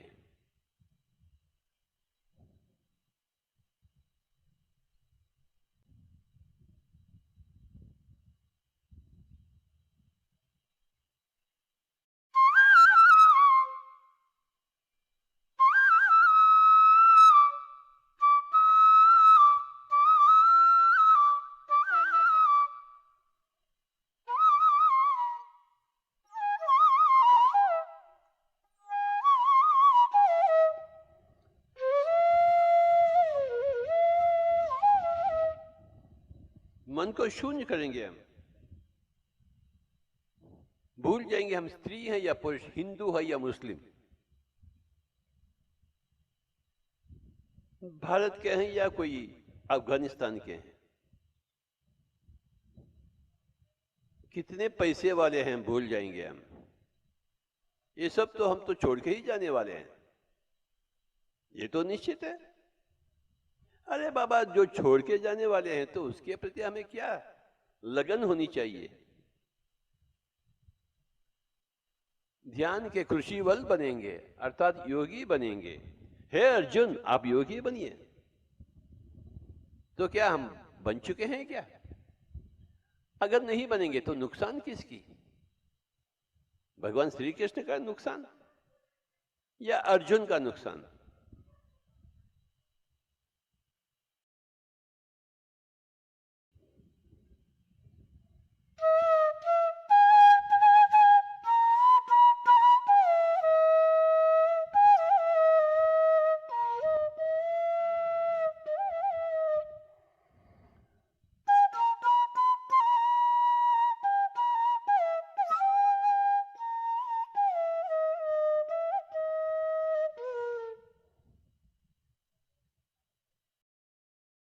ध्यान नहीं करेगा अर्जुन तो उसका ही नुकसान होगा। योद्धा तो थे परंतु योगी नहीं थे, तो श्री कृष्ण ने कही, हे अर्जुन, आप तो योगी बनिए। भले ही आप संगीतकार हैं परंतु योगी नहीं बने। भले ही आप पंडित हैं, कवि हैं, परंतु योगी नहीं बने। और जब तक योगी नहीं बनेंगे बार बार जन्म तो लेना ही पड़ेगा आपको, लेंगे ही आप। आंखें बिल्कुल बंद, आंखें नहीं बंद करेंगे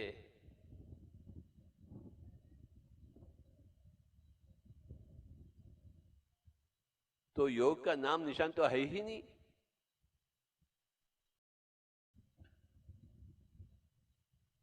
आंखें दुनियादारी के लिए है और सांस दीनदारी के लिए।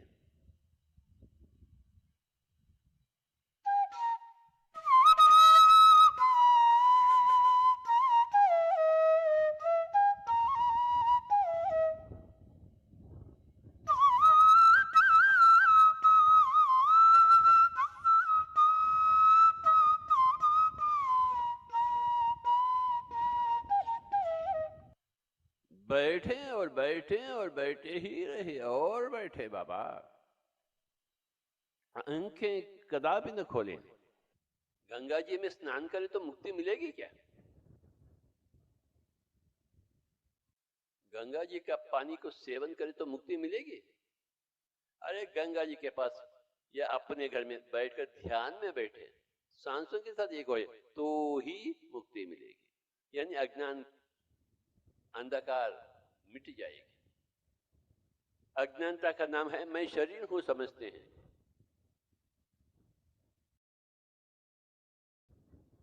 चश्मे निकाल लीजिए, चश्मे के साथ ध्यान नहीं होता है। पढ़ने के लिए चश्मे चाहिए, चश्मे के साथ क्या ध्यान करेंगे आप? क्या कोई हंसी मजाक की बात है क्या ध्यान?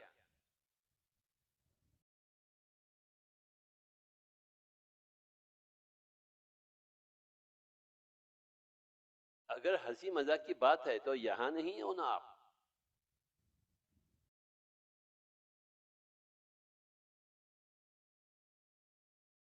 जिसको बुद्ध जैसे बनना है बस वही लोग हमें चाहिए, अन्य लोग हमें चाहिए ही नहीं।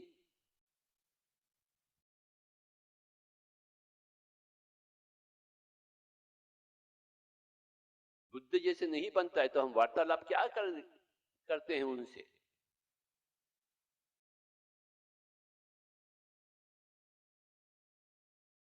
योग चित्त वृत्ति निरोध, चित्त वृत्तियों को शून्य करें,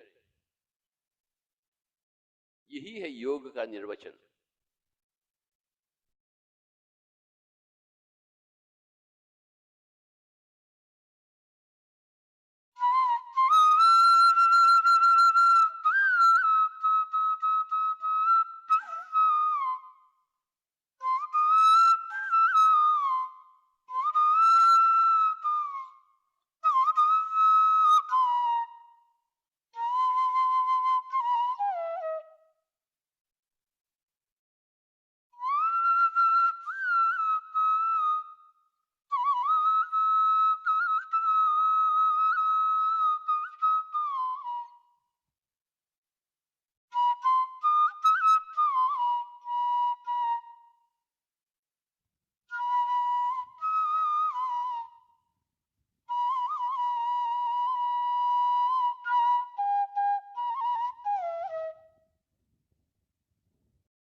लगे हुए रहिए मुन्ना भाई, ध्यान मुद्रा में लगे हुए रहिए, सांस के साथ लगे हुए रहिए।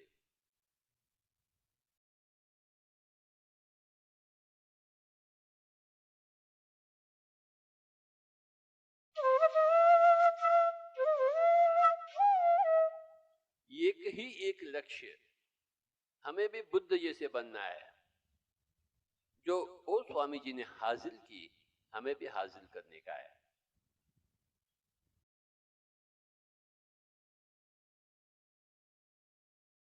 तमोगुणी बुद्ध नहीं बन सकता, रजोगुणी बुद्ध नहीं बन सकता, अभ्यासी बन सकता है, साधक बन सकता है, सिद्ध।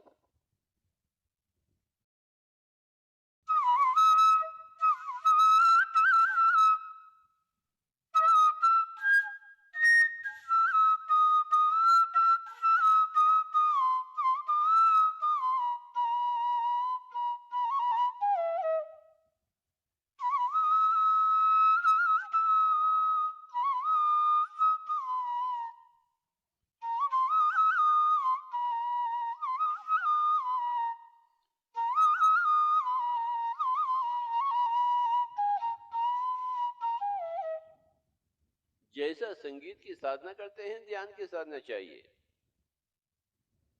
संगीत की साधना से संगीत प्राप्त होता है, और ध्यान की साधना से ध्यान।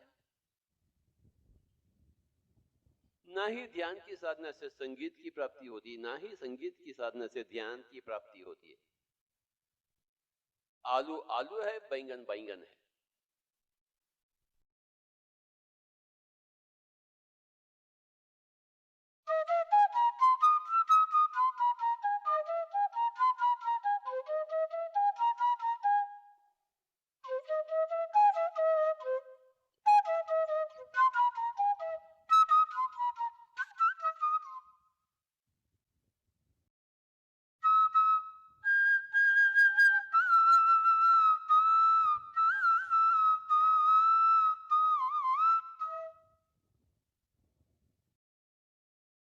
दिन के 24 घंटे हैं, भला क्या करते हैं हम?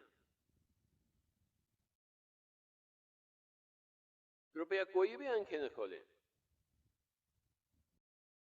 अपने आप के ऊपर एक अंकुश, उच्छ्वास निश्वास के साथ एक हो जाएंगे।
सर दर्द से लेकर कैंसर तक सारे के सारे बीमारियां यूं ही भस्म हो जाते हैं ध्यान की अग्नि में।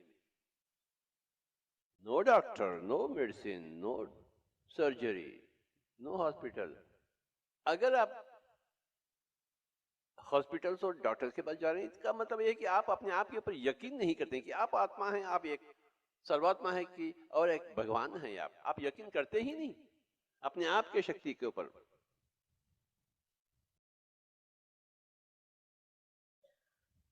कोई जड़ी बूटी शक्तिशाली है क्या? आप शक्तिशाली है।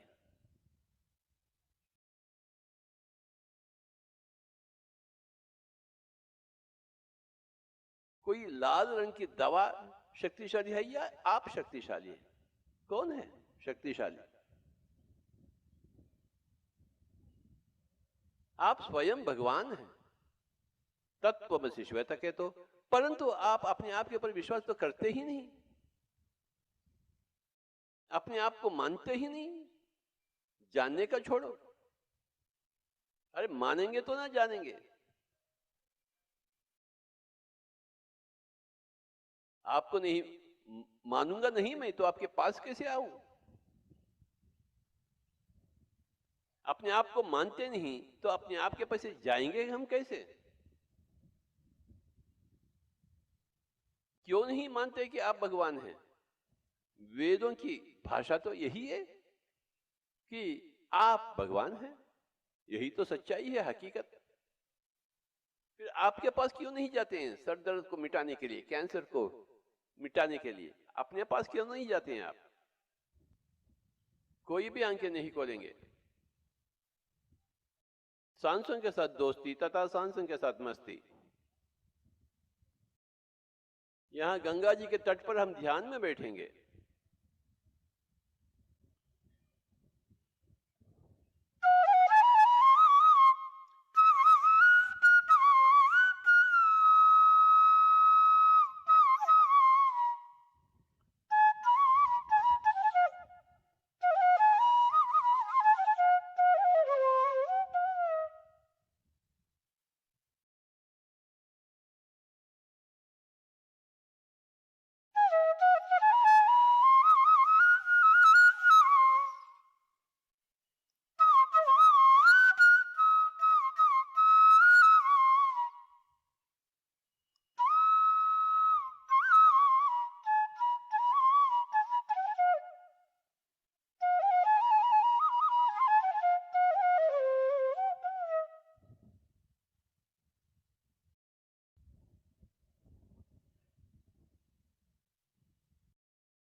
ध्यान का रुचि चाहिए।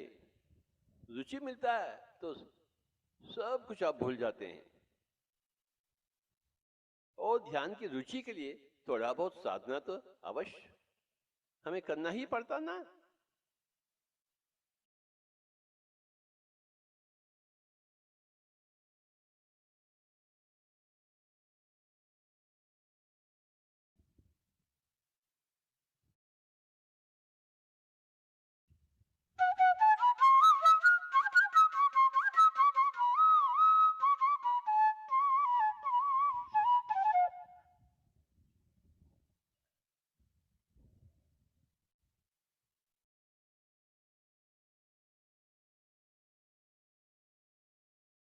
और आधा घंटा कोई भी आंखें नहीं खोलेंगे।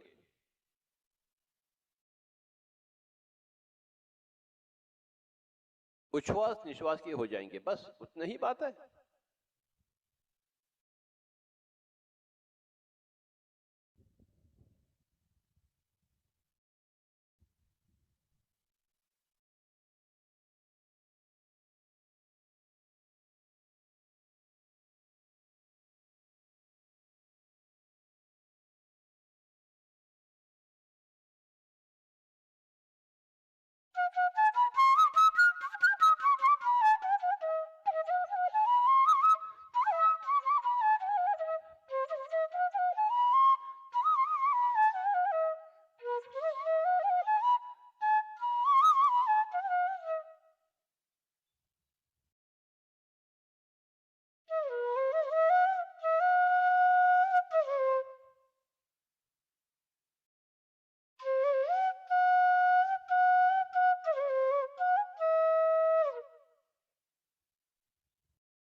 एक 1000 सालों के पहले आप कैसे थे और 1000 सालों के बाद आप कैसे रहेंगे, थोड़ा बहुत जानकारी तो लेना।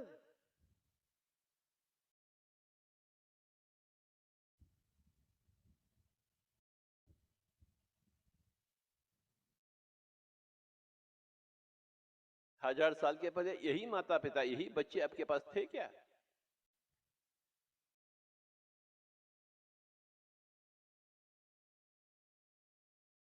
कितने लोगों के माता पिता थे आप, कितने लोगों का बच्चा बच्ची।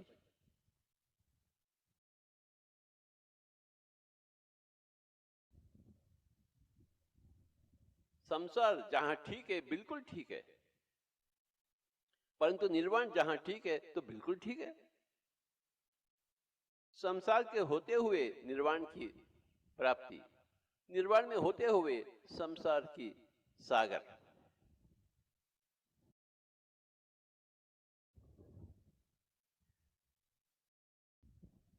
दोनों भी एक दूसरे के खिलाफ नहीं है,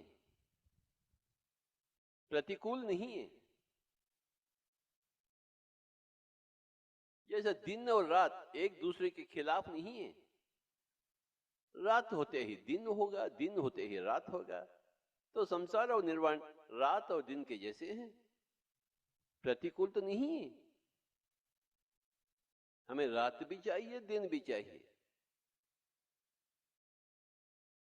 रात ही रात होगा तो कैसे होगा, और दिन ही दिन होगा फिर कैसा लगेगा आपको। संसार दुख सुख का है, परंतु निर्वाण आनंद की है बात,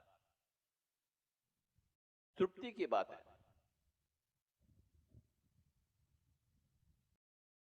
शाश्वत विकास की बात है।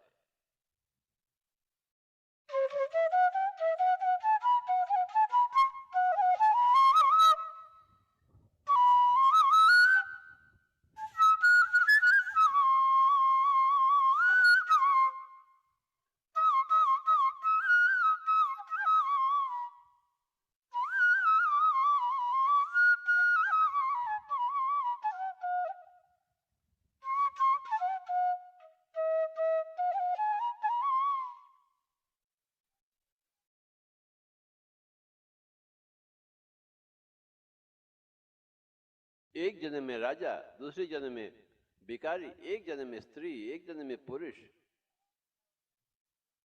तो क्या है हम? जन्म है क्या? जन्म लेने वाले हैं हम। देह या हम देहधारी हैं? शरीर हैं या हम आत्मा हैं? क्या चीज हैं हम?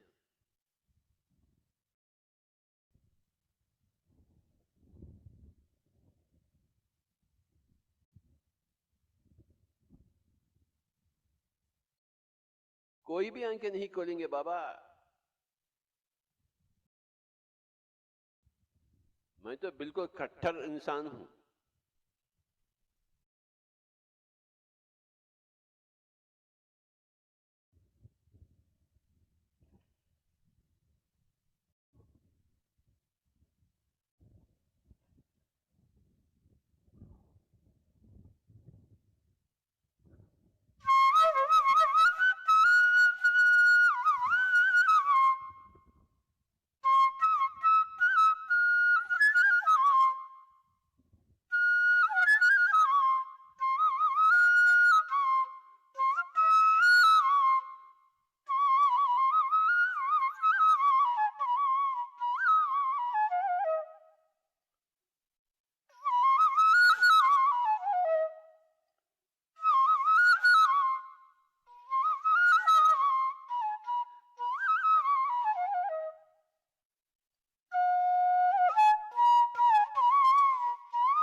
शिरडी साई जी के जैसे हम क्यों नहीं बनेंगे?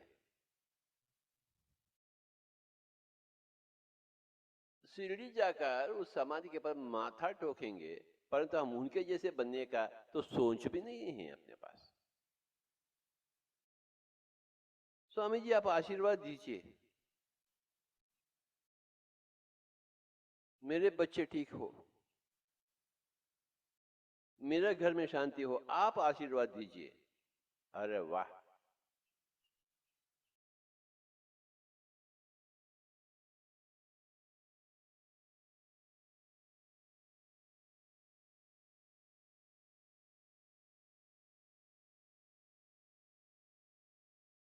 शिरडी साई जी के जैसे आप क्यों नहीं बनेंगे?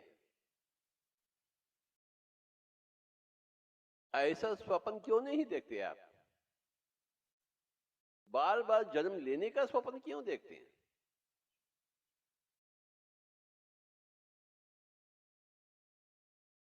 जो आप स्वप्न देखते हैं वही हकीकत बन जाती है. What you dream is what you realize.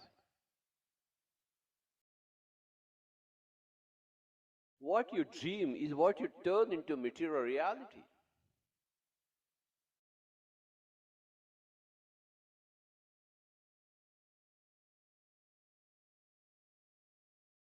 संगीतकार बनना चाहते हैं तो अवश्य बनेंगे. साइंटिस्ट बनना चाहते हैं तो अवश्य बनेंगे. क्रिकेटर बनना चाहते हैं तो अवश्य बनेंगे. क्यों नहीं बनेंगे? तेंदुलकर के जैसे,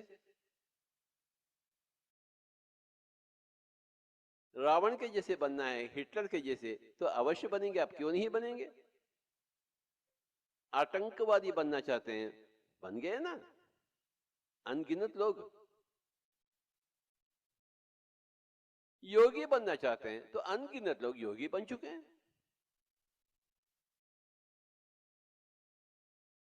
हाँ, केवल रोटी कपड़ा मकान, अनगिनत लोग तो रोटी कपड़ा मकान के ही हो गए ना. जो चाहेंगे वही आप पाएंगे. यहां दिल्ली में आने का है, उत्तराखंड में आने का है, गंगा की तट पर आने का है, तो आ ही गए ना.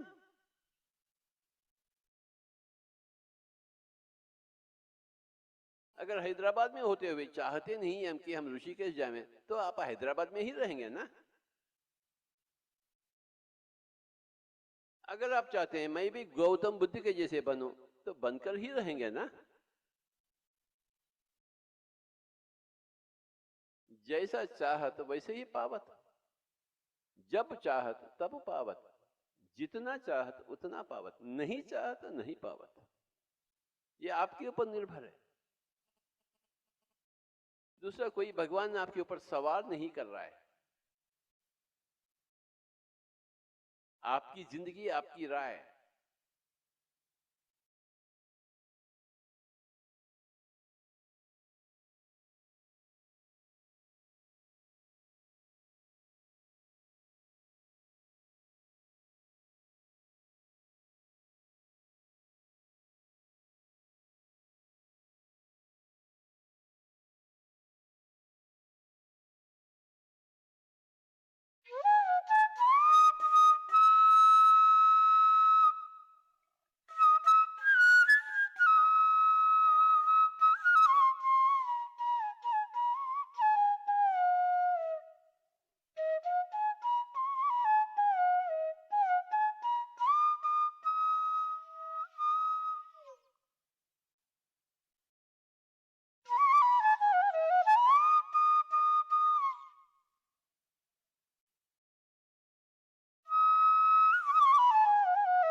संसार में सबूरी और आध्यात्मिकता में श्रद्धा।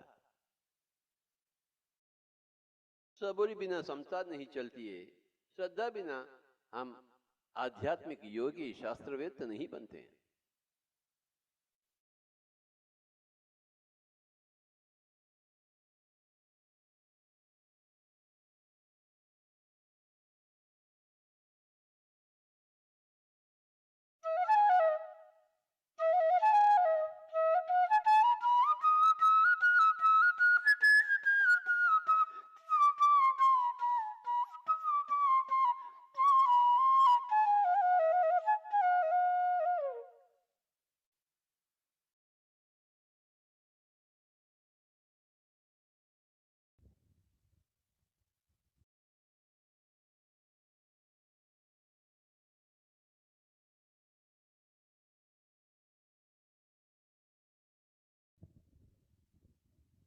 सर दर्द से लेकर कैंसर तक सब बीमारियां यूं ही भस्म हो जाते हैं अगर आप आंखें बंद कर बैठे और सांसों के साथ रहें तो।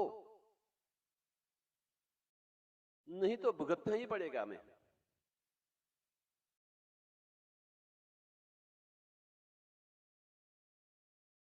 किए हुए कर्मों का अंजाम भुगतना ही पड़ेगा। अपने ही कारण हम सर दर्द से मारे हुए हैं या कैंसर से। किए हुए कर्मों का फल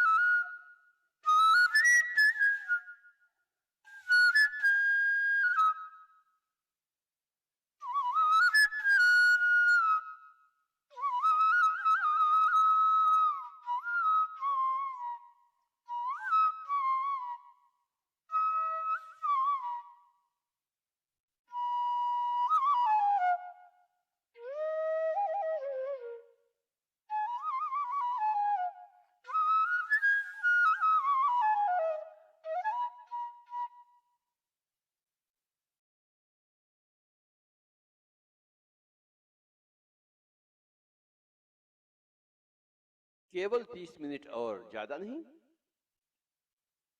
कम तो चलता ही नहीं बाबा।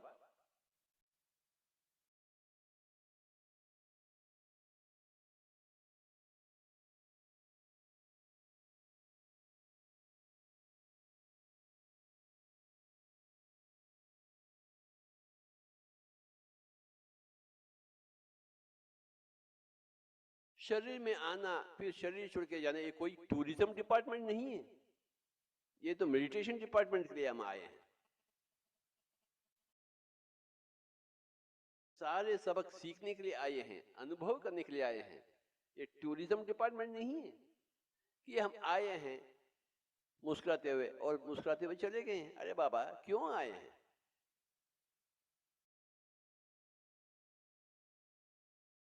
आए हैं क्यों आप? अपने ही कारण आए हैं। कुछ तो मकसद होगा, उसका जांच हुई क्या? या आप यूं ही भटकन में आए हैं? क्या आपकी सोच और समझ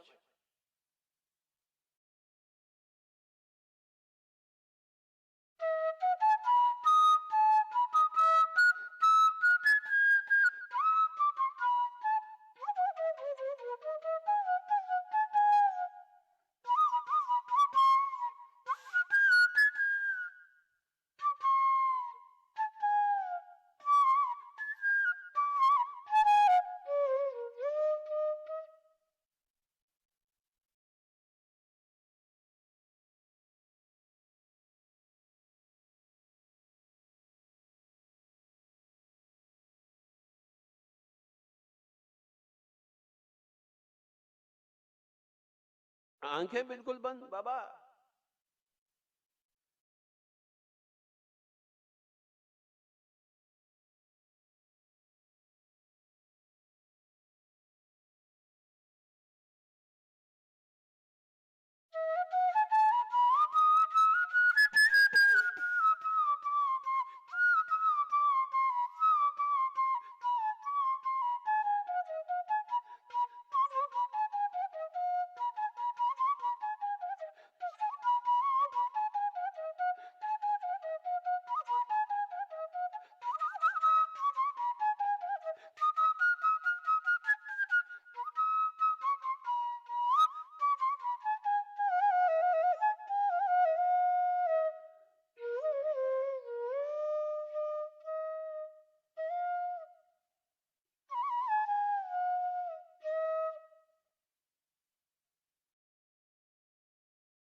आखिरी 10 मिनट कोई भी आंखें नहीं खोलेंगे बाबा, केवल 10 मिनट।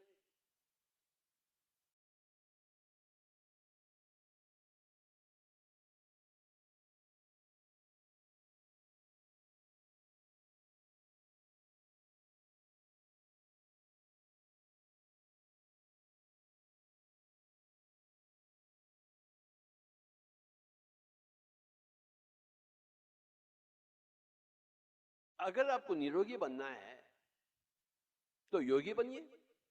जब तक आप योगी नहीं बनेंगे, भोगी नहीं बनेंगे, आप रोगी बनेंगे।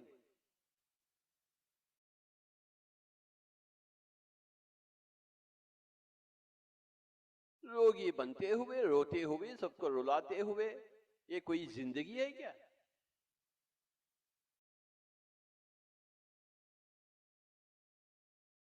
आखिरी 10 मिनट कृपया कोई भी आंखें नहीं खोलेंगे। आज का दिन ध्यान का दिन होगा और हर एक दिन निश्चित रूप से ध्यान का ही होगा आज से।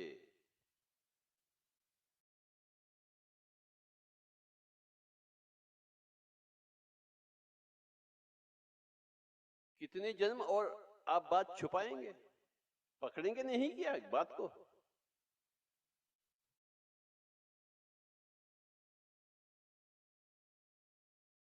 ध्यान की बात को पकड़ेंगे नहीं तो भूत बनकर घूमेंगे आप।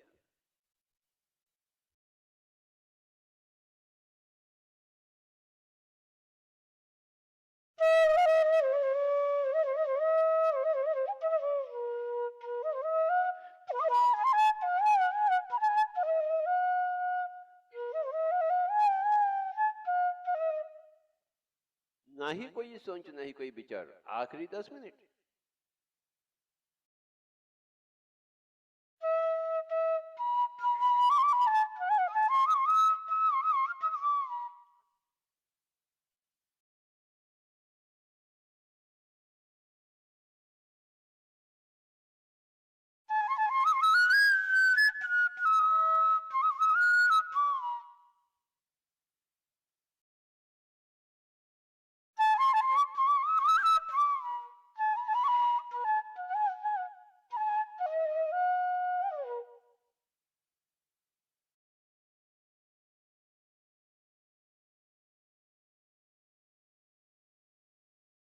हे अर्जुन, आप योगी बनिए। एक योगीश्वर की सलाह है, आदेश है, संदेश है। हे अर्जुन, आप योगी बनिए। क्या हमें वो संदेश नहीं है?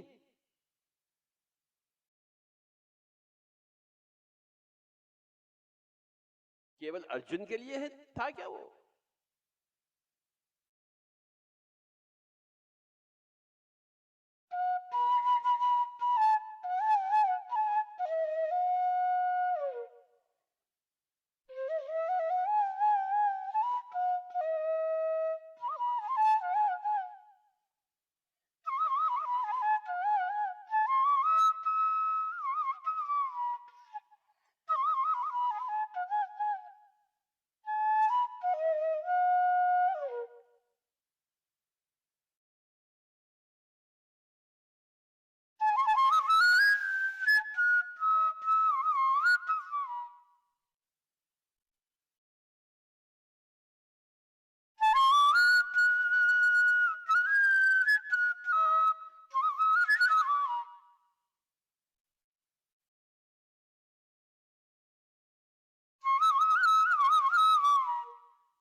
बिस्मिल्लाह खान का शहनाई रखिए और ध्यान में बैठिए।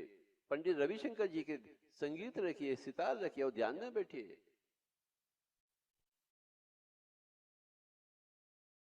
एम.एस. गोपाल कृष्णन के वायलिन सुनिए और ध्यान में बैठिए बाबा।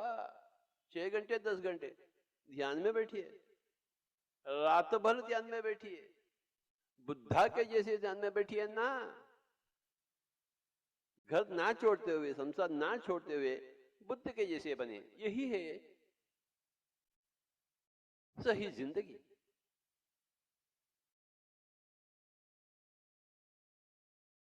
दुख से परे हो जाना,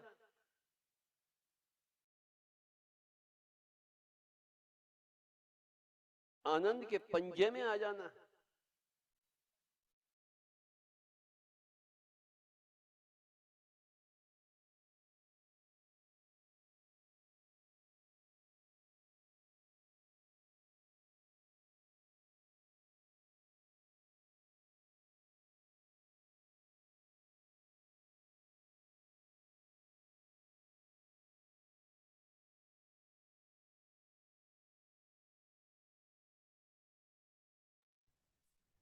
माय डियर मास्टर्स, धीरे धीरे अब हम सब अपने अपने ध्यान की गहराइयों से बाहर आएंगे।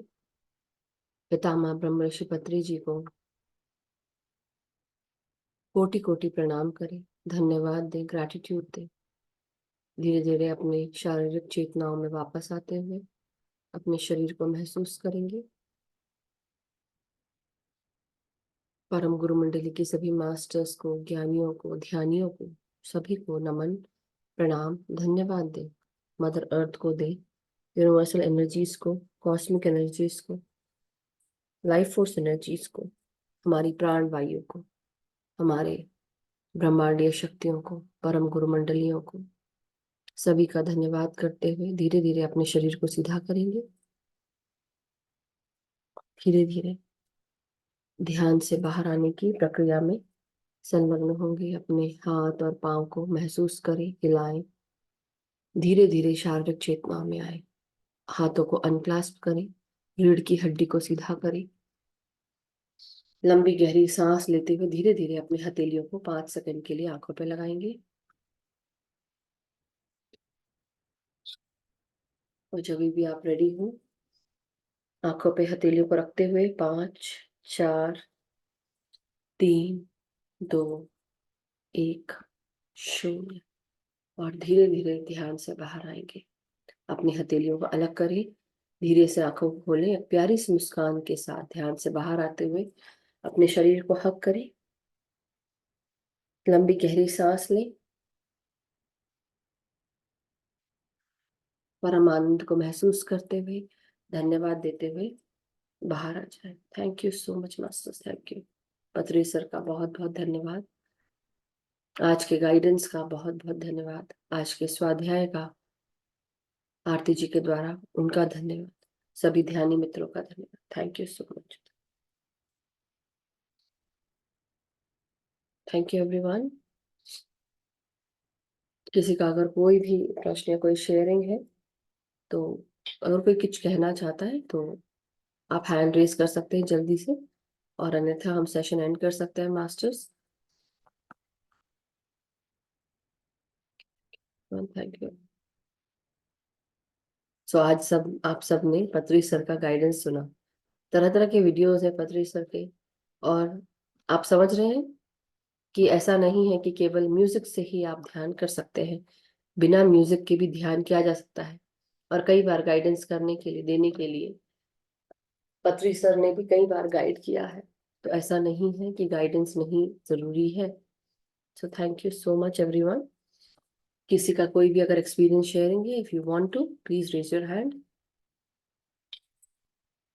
आरती जी का बहुत बहुत धन्यवाद।